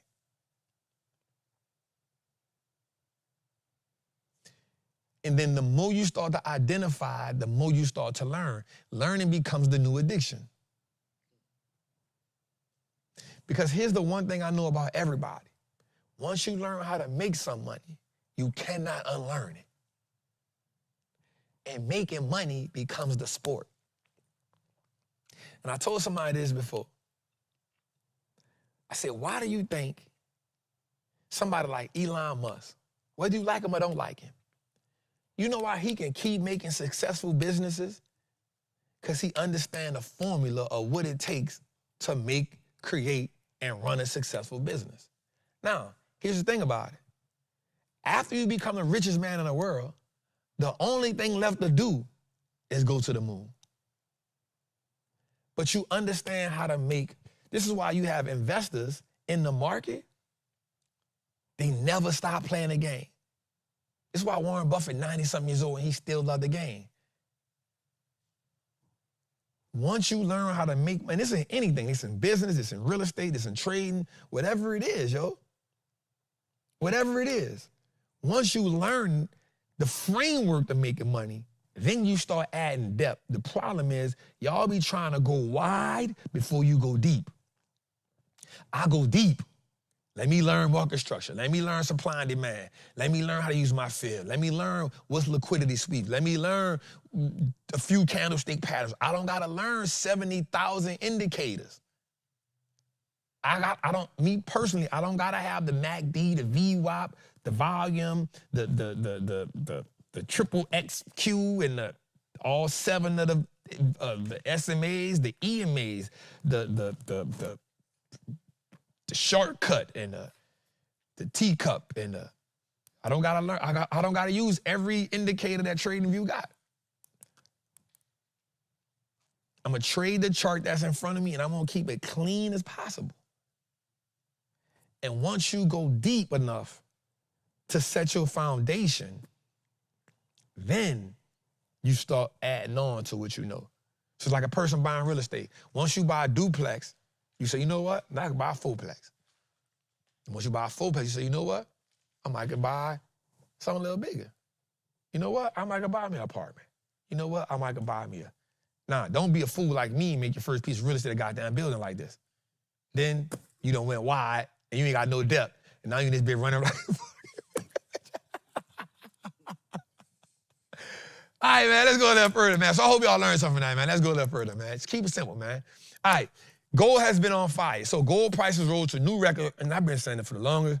And I keep missing this trade. I cannot get in this trade, bro. I keep missing the trade. You know why? Because it's only be down for one day. It be down for one day, then the next day is up $6. And I just keep missing it.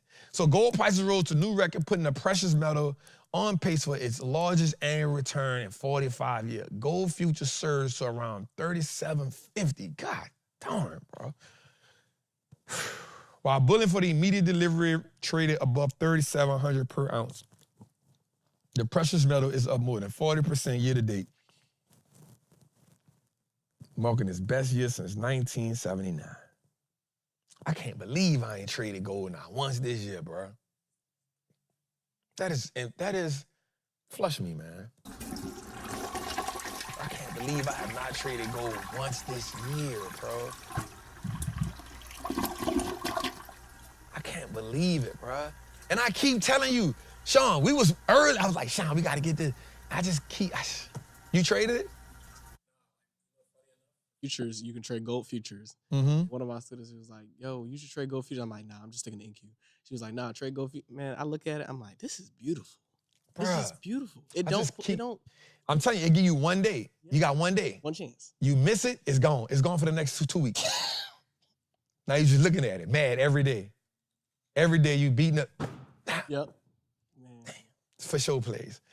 Gold Monster's run this year has been partly driven by expectations of a Fed easing cycle, which started last week when policymakers cut interest rates by 25 basis points and signaled 2 more reductions in 2025. I tell you what, though, the next time it bounced down, I'm locking in. Because I know it's going to run the rest of the year, especially now. Especially now. Damn, I missed that gold. Man, flush me again, man. I hate when I miss easy money. When it's a layup, like I don't like to miss easy money. Like, this been a layup all year. Like gold, pop. Anyway, let's go a little further, man. Damn, easy money. Before we do that, man, let's do a 1-800, man. Let's do a 1-800, man. Let's do a 1-800 before that.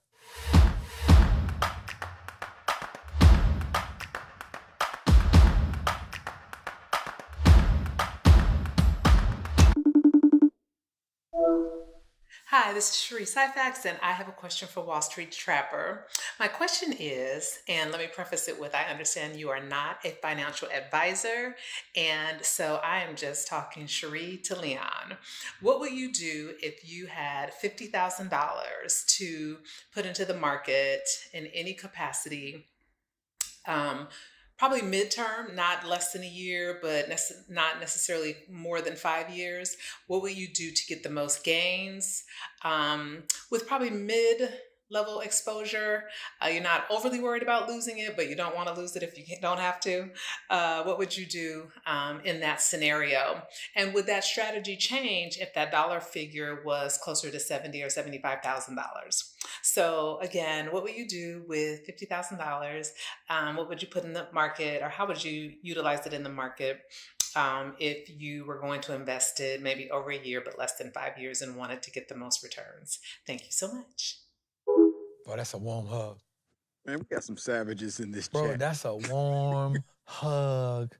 That's a warm hug that makes sure that you eat a hearty breakfast, my nigga. Grits, eggs, toast. And she might slide you a little something. Yes, she give you the money like this. Come here, boy. Come here. That boy, go on. You say you want to get your hair cut? Come on. Now, don't tell nobody. You hear me?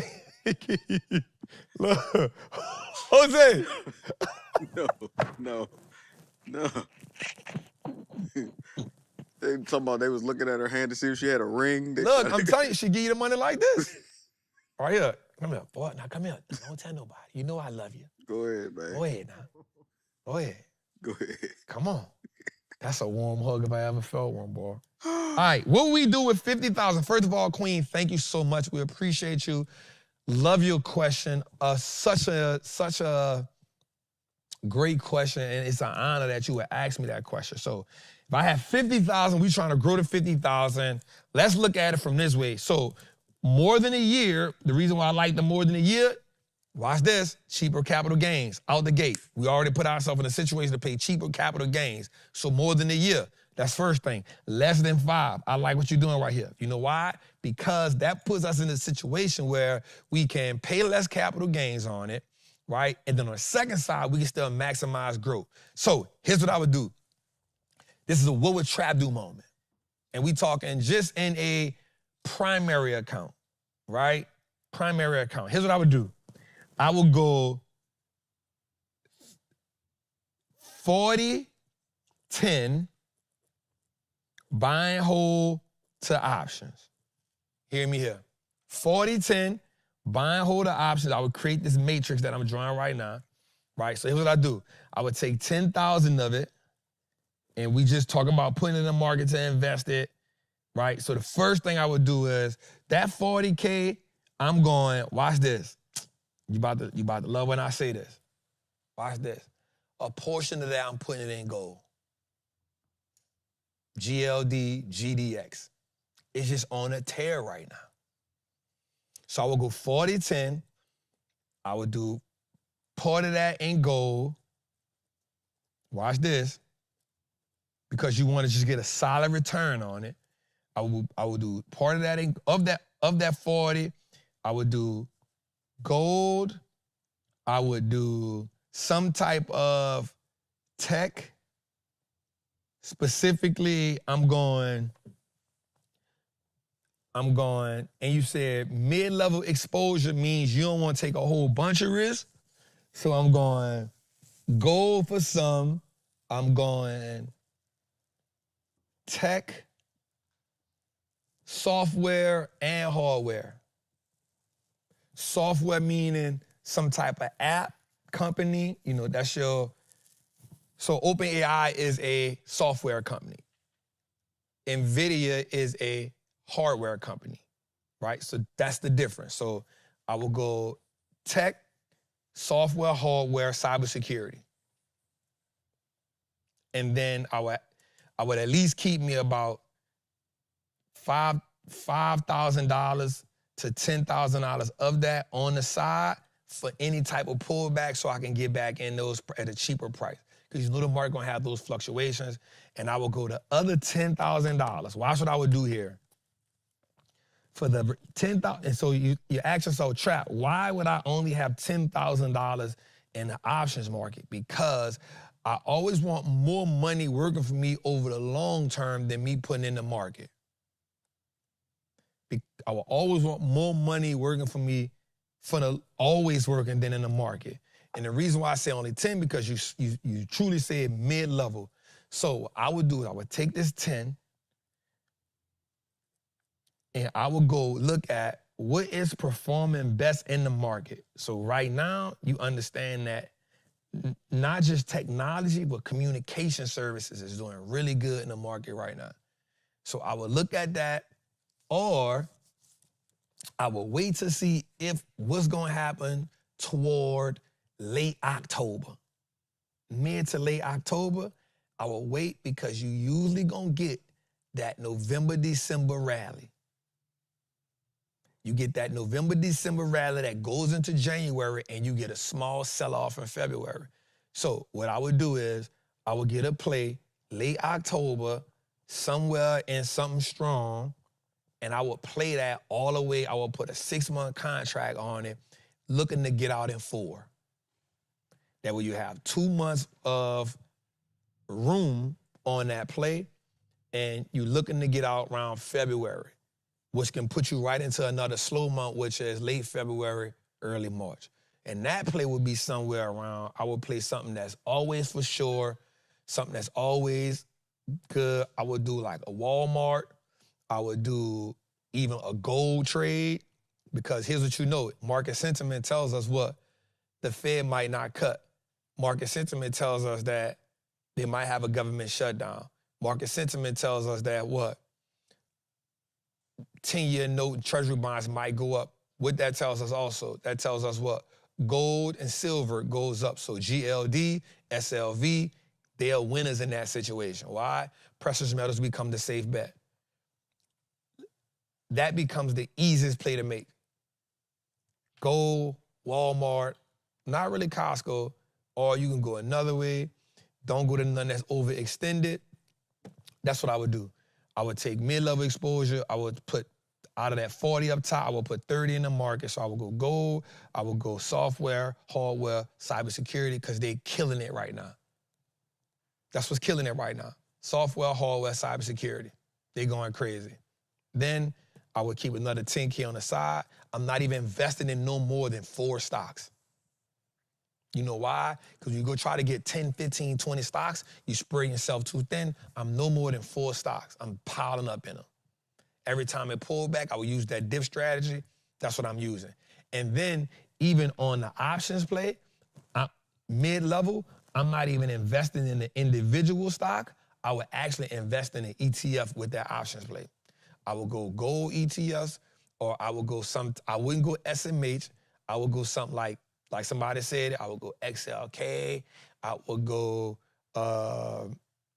somewhere in that area right there. I would stay away from anything quantum computing. I would stay away from anything that got any type of huge run-ups. I'll be honest with you, I would even stay away from the Palantirs because you said mid-level exposure. So I'm not exposing myself to nothing that have extreme highs and extreme lows. I'm exposing myself to something that have consistency. So that's why Walmart is important. That's why, you know, something like that is easy to go with. What's this other stock I love, man? Centaz, something like that. Easy, consistent, not knocking it out the park, but right now it's probably beating the S&P 500. Easy play, consistent money. It's not gonna be a killer, but you're gonna look back and say, damn, I done made, you know, some bread and I ain't even work hard for it. It ain't stressing me out, right? That's what you're looking for, something that ain't gonna stress you out, because we need them biscuits to be buttery every time you put them in the oven, queen. Every time. That's what I would go with. Let's go. How you feel about that, Jose? Nah, that was good. I know the chat just was going crazy, but the chat crazy. They out their mind.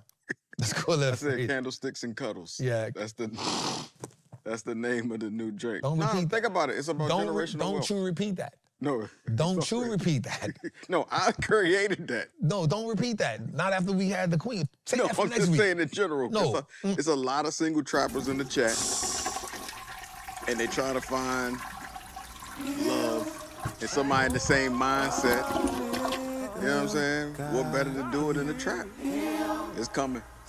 First quarter, candlesticks and cuddles.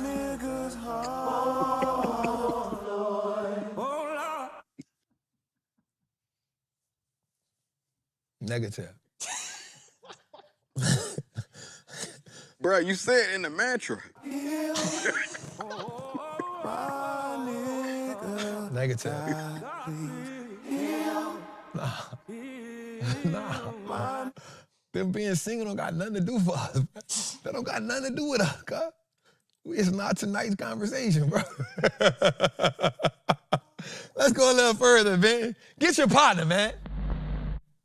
Certified Trap of the Week, man. Our Certified Trap of the Week is none other than TUPAC Shakur, man. Tupac Amaru Shakur was far more than a rapper. He was a revolutionary voice of the oppression and underserved. Born into a family of Black Panther activists, Tupac carried the torch for resistance and activism into the mainstream, using his music, interviews, and public persona to spotlight the struggles of Black America.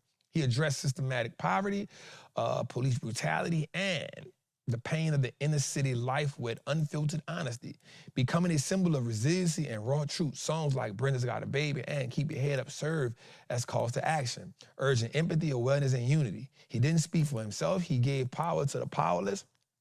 And his tragic death of 1996, Tupac's impact was only grown.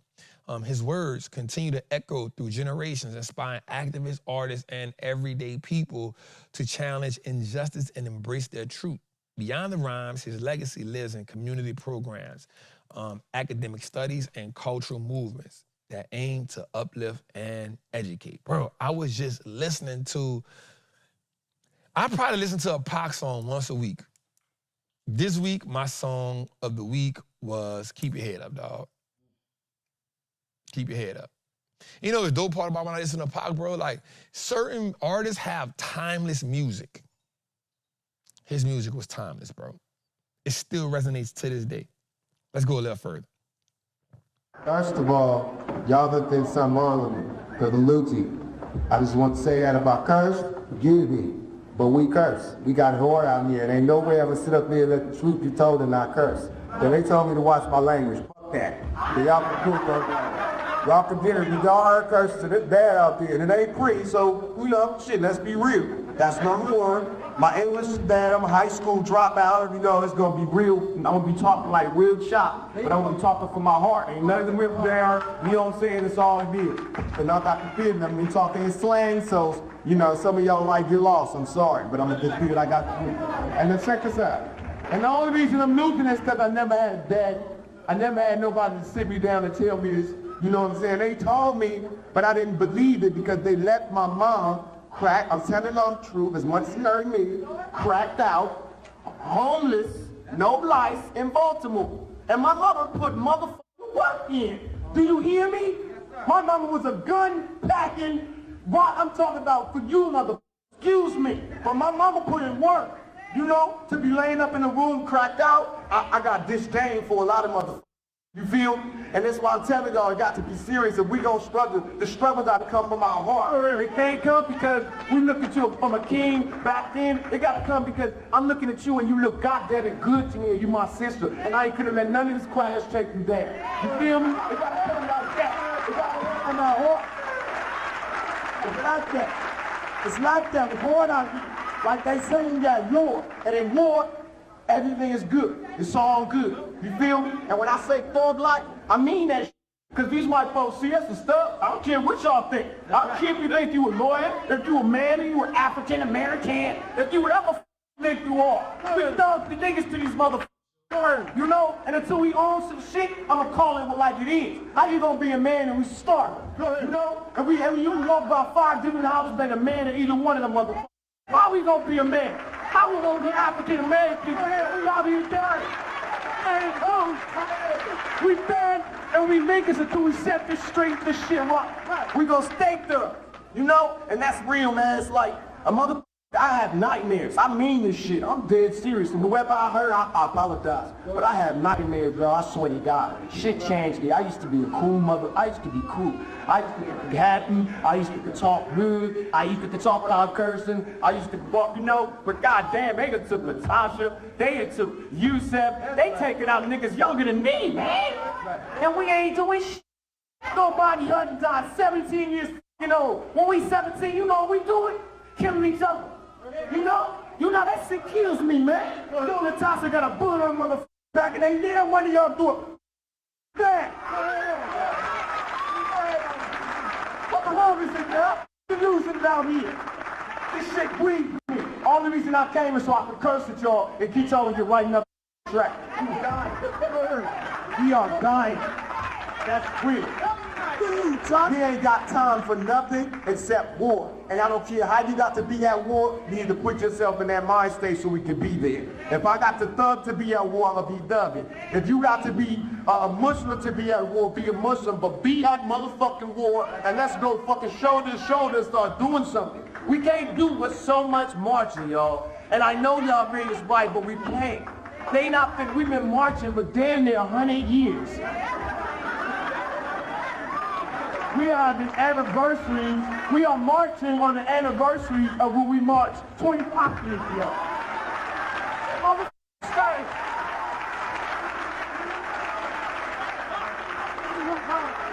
I'm 22 years old. How am I telling y'all this shit? How is it getting to be like this? And they wonder why I run around calling myself a thug and a thug for life. Because we by ourselves. One of the most important things about that, Jose, is there's so much power in the younger generation, right? But there's so much wisdom in the older generation.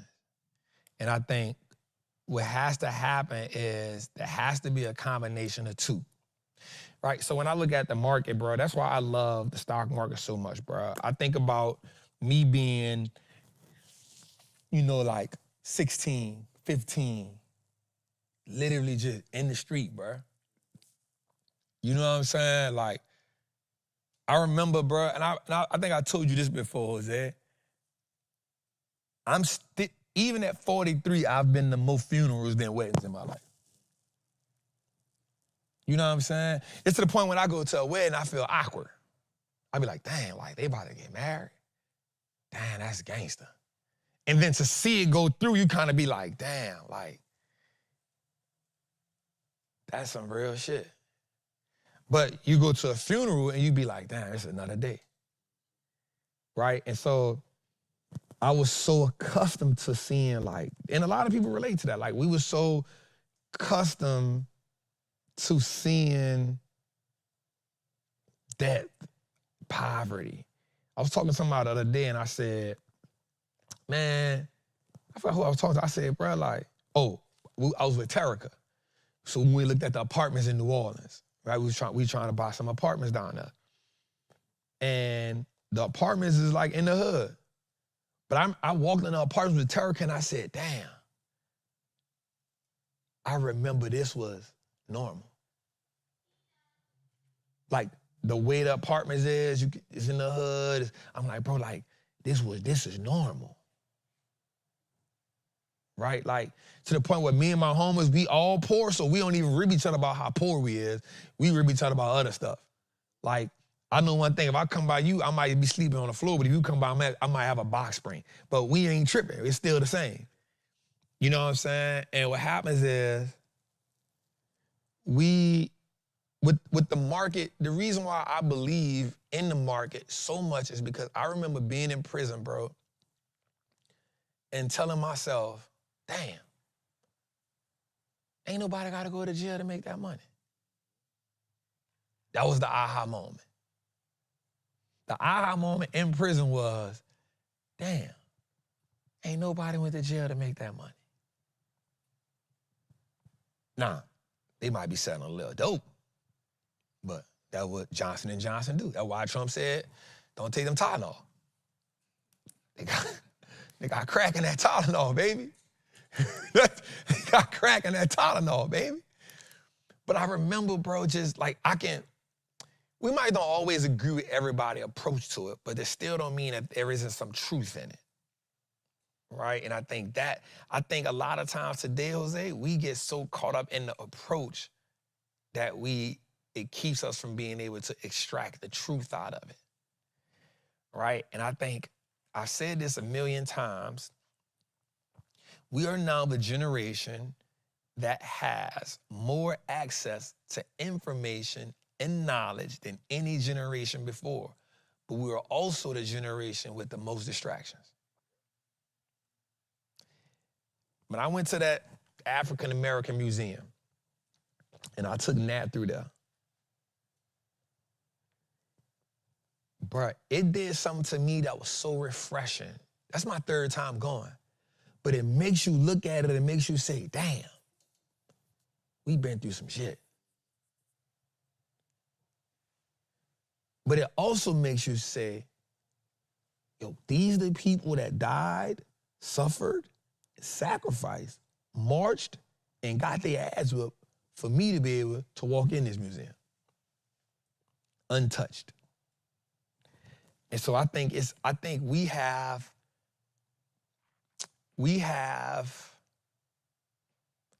an obligation to introduce our families to wealth, bro. And we gotta stop being stuck. I told Nicole this today. I said, you gotta stop using the crutch for a crutch that you use. I'll never use me being in prison as a crutch. I never use me growing up without my father as a crutch. You never hear me say, man, I grew up without my dad. That's why, man, that shit don't mean nothing. That just means you gotta tighten your ass up. You never, man, I went to prison, that's why. Nope, nobody don't care about that, bro. Man, my mom was on drugs. Welcome to the club. I grew up without my daddy. Welcome to the club, my nigga. Man, nobody never, welcome to the club. The shit you've been through does not give you an excuse to settle or be on some bullshit. It don't give you an excuse, fam. And so tonight we talked about breaking through the soil. And part of that breaking through the soil is not giving yourself an excuse to thrive in mediocrity, bro.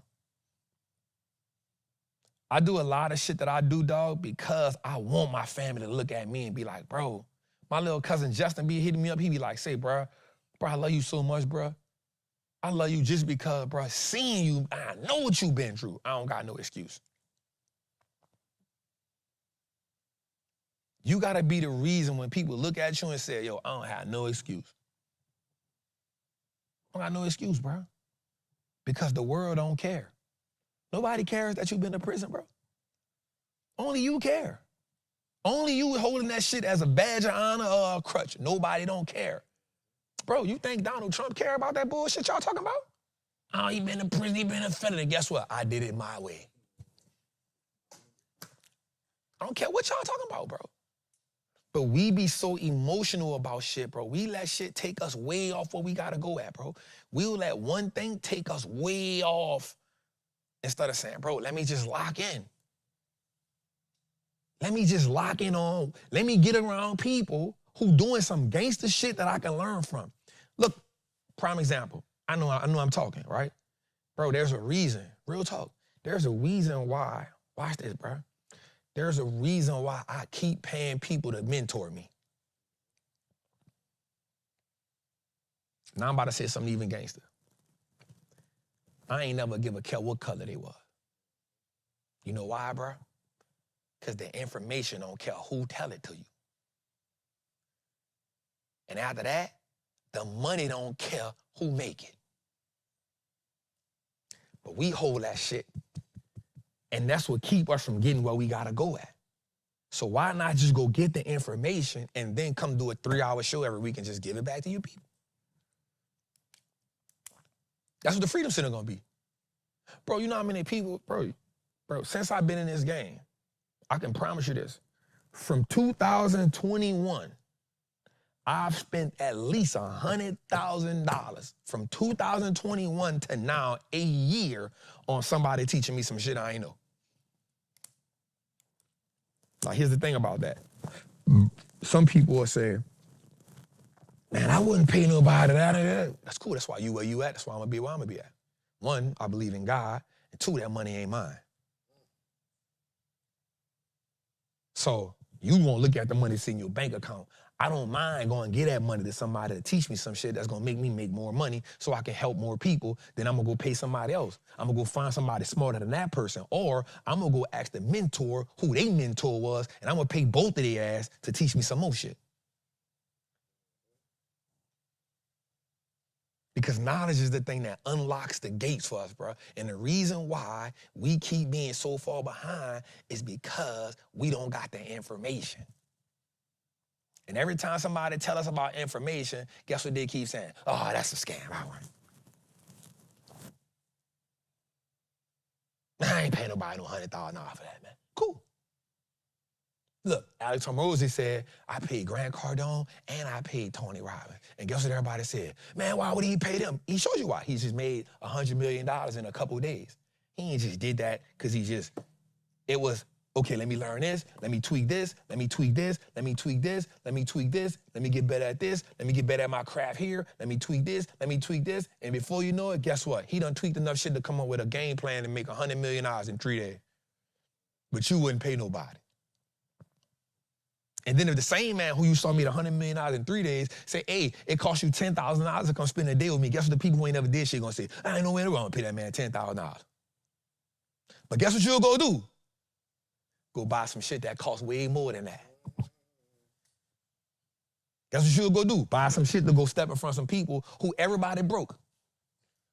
Everybody broke. Everybody spent their last tax money on what they got on. So nah, that'd be the difference. That'd be the difference, bro. So I'ma go to my grave. I'ma keep on finding people to learn from, bro. I'ma keep on doing it. And here's the thing, watch this, Jose. I don't negotiate the price. How much you cost? Bet. Here go the wire, bro. I'm not negotiating the price. Because once somebody give you a skill set, bro, that changes your life, bro, you don't need much. I'm gonna go about my business out of this. Jose, you can pay somebody $100,000 for a year. The most people looking for life-changing information every time. Me, I be saying I just need one thing.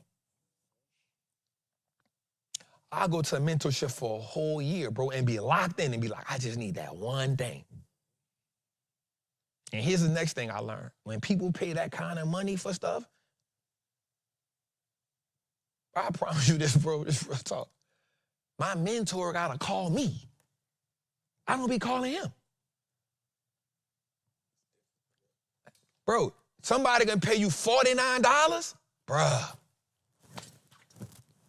Why I ain't get this? Why I ain't get that? Why you ain't do this? Why you ain't do that? I'm missing this. This is a scam, bro. I pay that man $100,000, bro. That man got to call me. Hey, you all right? I ain't heard from you in 60 days. Man, I'm getting to it, bro. What's up? All right, come on, let's talk. Put me on your calendar when you free. I be like, yeah, I got a day here. I'm gonna get my people to call you so we can make sure you good. Bro, you know why? I'm active. I know that money good. That's why I paid you. I know I'm gonna learn something. And I'm gonna call you when I need you. Trust me. The $100,000 is to make sure I can call your ass. And you gonna pick that thing up. Hey, what's up? I got a problem. There's $2 million whooping my ass. Who you a Let's go further, man. God damn, I love us so much, man. Let's go further, Ben. I know he's swinging the air back there, bro. God damn. My name is Misty Blue, and I want to know from Trap, who would he say to learn the charts from? He is so past my level that I need some baby steps. I would really love it if he would teach it, but, you know, I can't expect him to go backwards. So who would he say to learn from? First of all, I appreciate you, love. Come on. That's another. Jose, I think, let me see. I think that one is,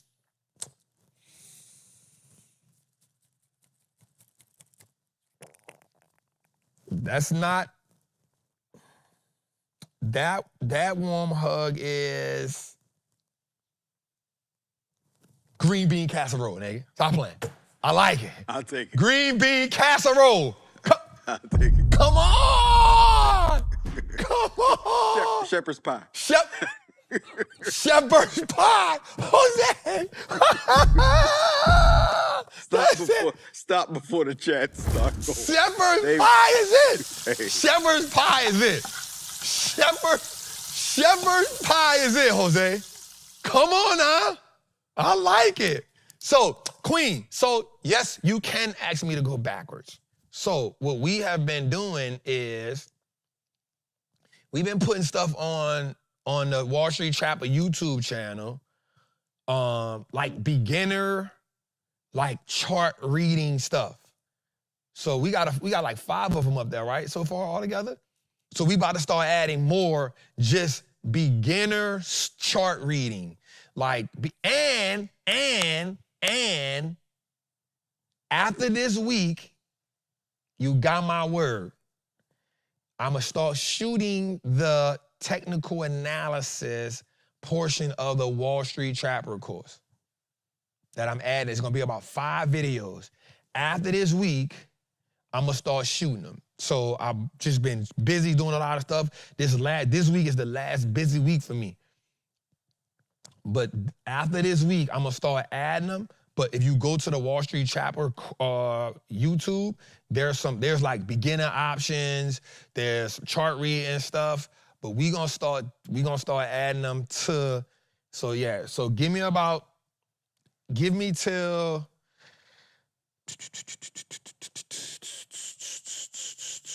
probably mid-October. We'll have a couple videos zipping there so you can really get on. So we're gonna go over charts, price action. We're gonna go over some stuff. I might give Sean a little alley-oop, let him come in there, shoot 1 or 2 videos so y'all can, see what he doing. But so, Queen, I appreciate you, love, for just tuning in, locking in with us. Listen, Shepherd's Pie, come on. Come on. Come on. Come on now. Man, listen, the trap be jumping, man. They better stop playing. The Shepherd's Pie, my dog. I like that. I went green bean casserole. You went Shepherd's Pie. I like it. Don't keep talking about it, because all right, let's go to the next. Let's go to the next one. All right. The $100 billion AI bet. Nvidia announces plans to invest up to $100 billion in OpenAI as part of a strategic partnership focused on building large-scale data centers powered by Nvidia AI processors. OpenAI intends to deploy Nvidia systems requiring 10 gigawatts of power, which Nvidia's CEO Jensen Huang equated to between 4 million and 5 million GPUs. Now, the initial $10 billion investment is planned for deployment upon completion of the first gigawatt infrastructure, which is due in 2026, with additional investments to follow based on future valuations. Let me break that down because I know that sounds like a lot, and I know that you like trap. What the hell is that? So let's think about this. Jensen Huang is 100% brilliant, and when I say brilliant, I'm talking next level brilliant. So watch this. Let's just look at the chain of events here. Here's the chain of events. First thing that happened was China said, yo, all Chinese companies don't buy enough from Nvidia. Now, it wasn't because they don't got nothing against Nvidia. It's because they understand that America is using Nvidia as a pawn. But it's also smart by China because here's what China is doing. China says we never want to be dependent upon an American-made product. Okay, let's start right there. Let's start right there. We never want to be dependent upon an American-made product, especially if we understand where the future is going. Okay, why does that make sense? Think about what America did. After 1970, America said, we going to get a lot of our production done in China. Why? Because we just chased that bag. So Americans understood what? We can get more profits by getting things done in China. China was in a rebuilding stage. So what did they do? China got the whole world addicted to what? Chinese manufacturing, then Vietnam, then Turkey. So now it's so hard for America to pull away from China. You know why? Because we not even much used to creating nothing no more. Right? We used to doing what? Using our money to go do what? Go make that, go make that, go make that. So that's why it's hard for us now. That's why those terrorists was like whooping companies' ass. But Jensen Huang said, I know this about to take a lot of money out of my pocket. So what I'm about to do is all this money we sitting on, I'm going to hedge myself first. What did he do? He put $5 billion into Intel. That was a hedge. That was the equivalent to us buying gold. That's a hedge. Even though Intel is not nowhere near on their level, it allows them to invest in a company that's not a direct competitor, but a low-level competitor. So that's the hedge. Hear me here. Hear me here. Hear me. The next thing they did was they said, hey, China, you cut your people off me. Cool. But I also understand that ChatGPT is what? The fastest growing app in the game. Watch this. ChatGPT is the future of AI. Watch this though. Because that app is gonna go all across the world. It's gonna be fueled by Nvidia chips. 5 billion of them, 5 million of them. Watch this. as chat grows, Nvidia now will have the biggest consumer in the game under its umbrella. Okay, let's go a little deeper now. Now what happens is ChatGPT or OpenAI then becomes dependent on who? Nvidia. So now, even as it spreads in different countries, guess who has the dominant share? Nvidia. This is phenomenal. But also, he has money in what else? CoreWeave, Intel, now Chat.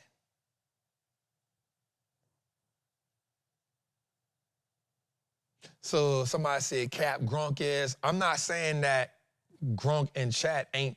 I'm saying that OpenAI, y'all be liking to fuss about semantics, man. I ain't about to get in there with y'all.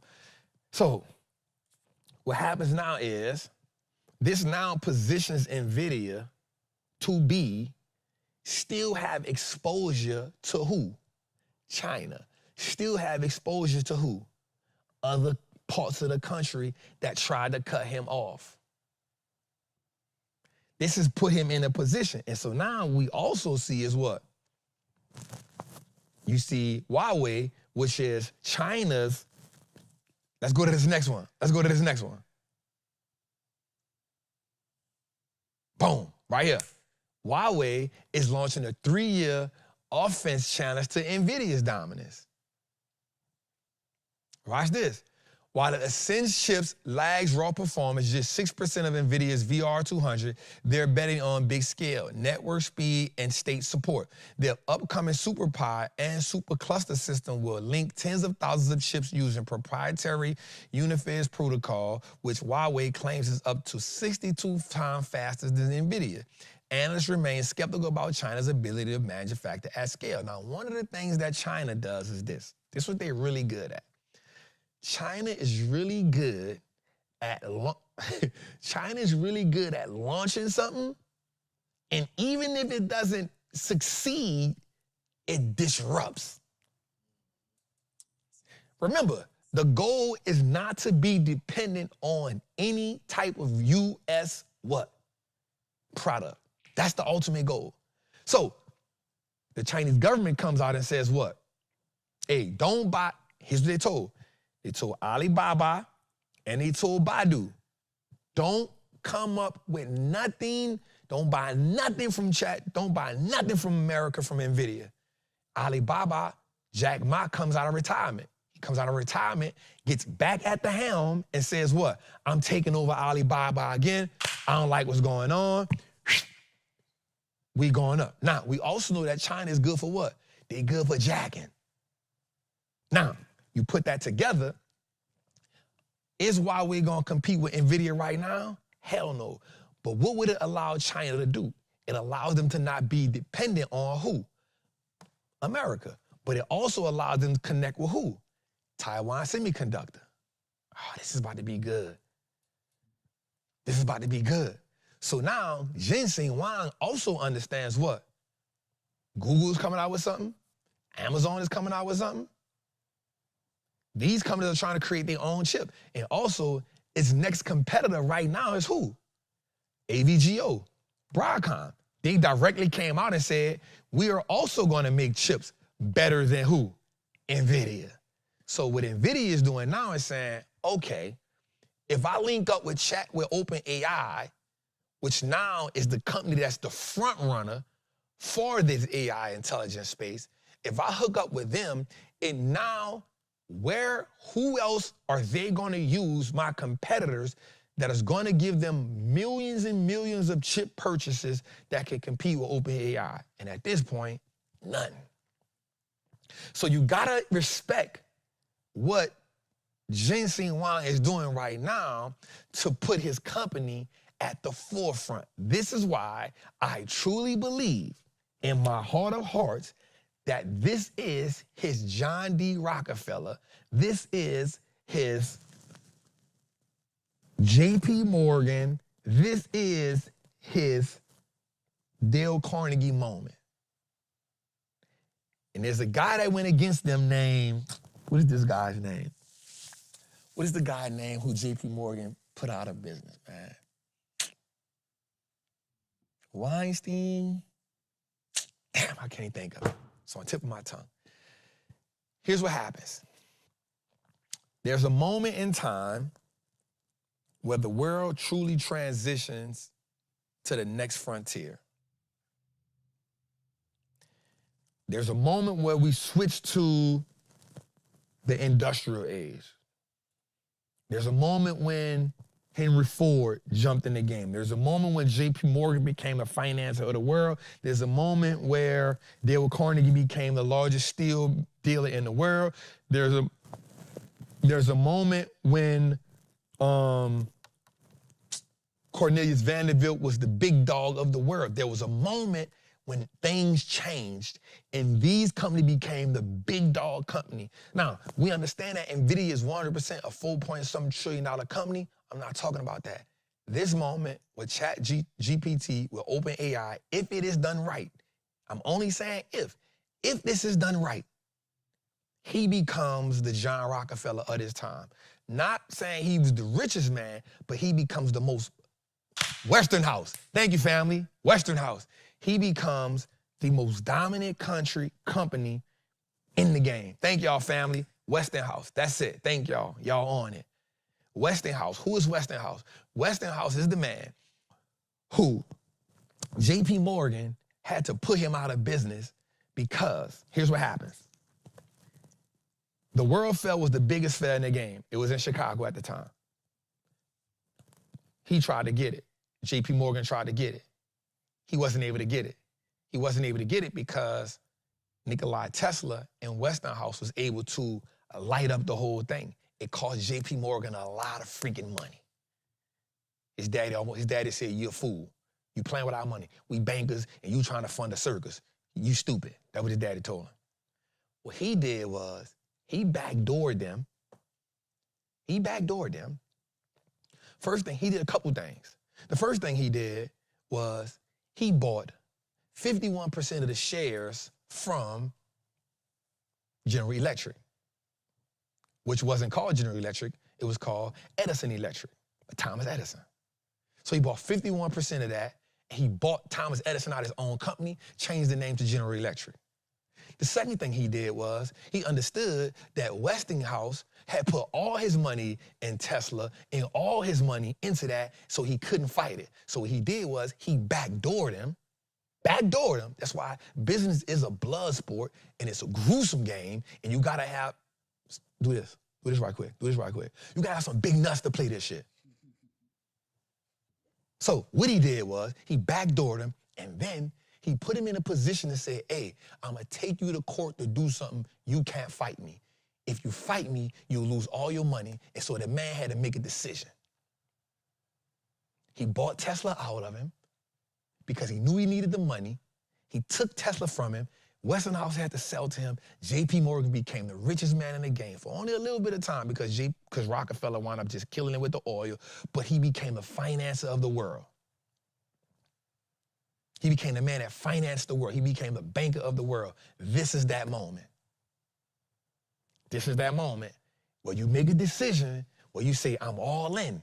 And what you see is this man saying, "I'm all in." Because AI is the future. It's gonna put a lot of companies out of business. It's gonna put a lot of people out of business.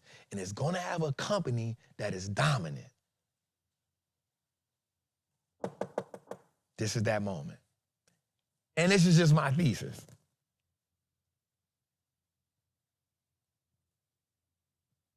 This is just my thesis. Let's go a little further.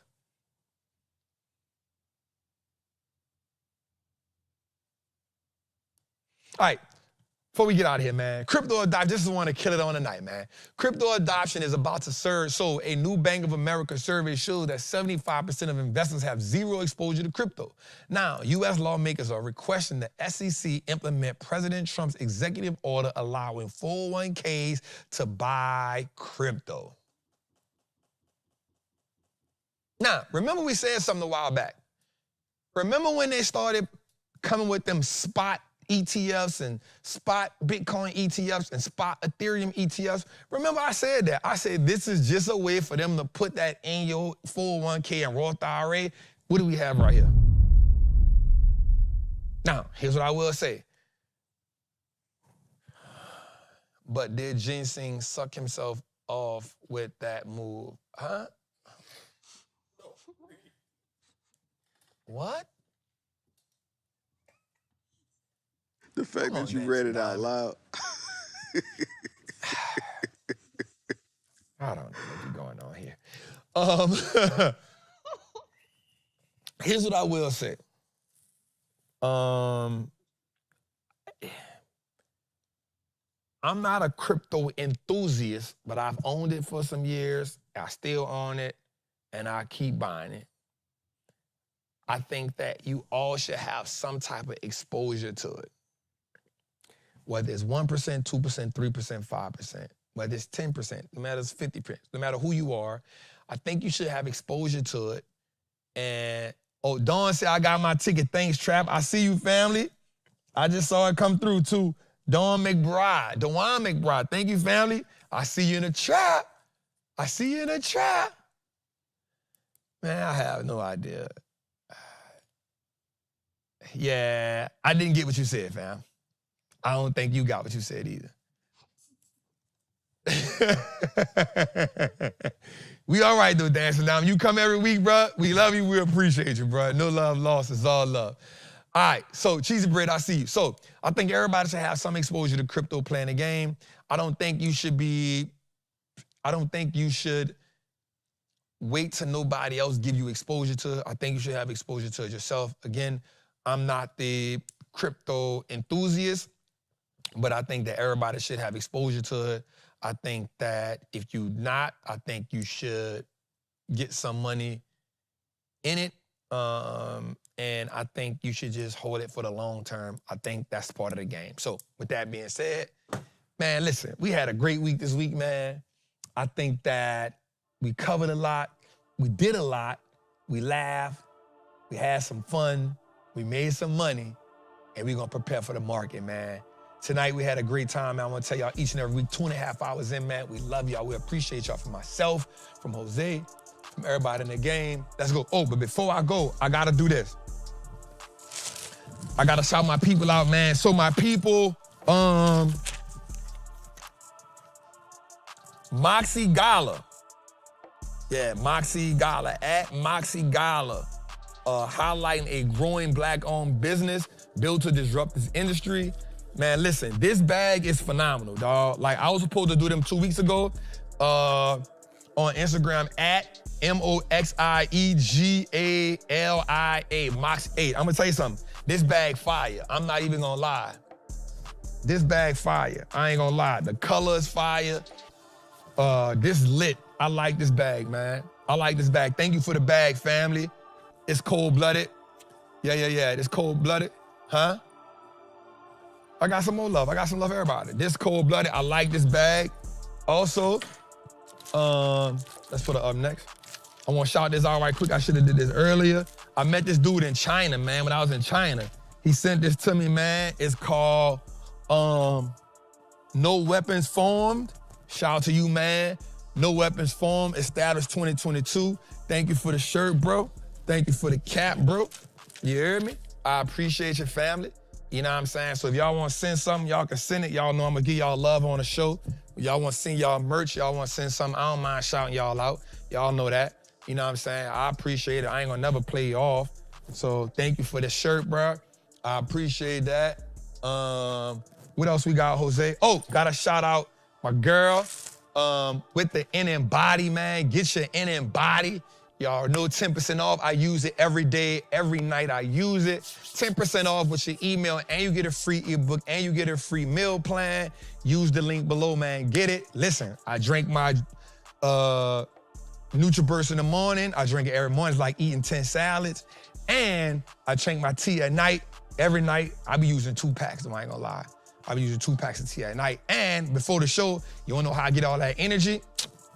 I take the NRG, man. So definitely, man, get that. Use the link for that. Last but not least, man, make sure you subscribe to the channel. make sure you get that. Check her out, you know what I'm saying? You know, my girl, it's my lady. I support her, and I see she use it every day. I use it, so gotta show love on that. Get that. Let's get her to 100 people, y'all. So she gotta get 100 people to buy this. She got something she got going on. So let's support that. Let's lock in. Yeah, that tea still popping. I still use the tea. I drink it every night. I don't miss it. I even travel with it. So get that. Last time, man, hey, get your tickets to the show. Don't hit me up like, man, Trap, I ain't get no ticket. I couldn't get it. It ran out. Get your tickets to the show. Somebody said, bro, that NRG is gold. I told you that NRG had you on crack. I'm telling you, that NRG like crack, bro. What? Oh, it's like crack. No, it's like crack. NRG happy. Nah, it's like crack. You pop that, bro, you got energy. You just on it, and it don't crash. You pop it, boom. You gone. You moving, you moving around in that thing, you heard me? You heard me? So let's get it, man. Get your tickets. Come join the Patreon. Y'all know it's love. We getting some money. We printing money. We have taken some losses along the journey, but you know that's part of the game. Where you get your ticket from, Jose dropped the ticket. Jose's just dropping a bunch of links all night. Shout out to Jose. I might give him a camera, but I don't think so. Anyway, let's go, man. I love y'all. Y'all have a good night, man. We will see y'all next week. Trap talking about liquid crack. Nah. I love y'all, man. Let's go.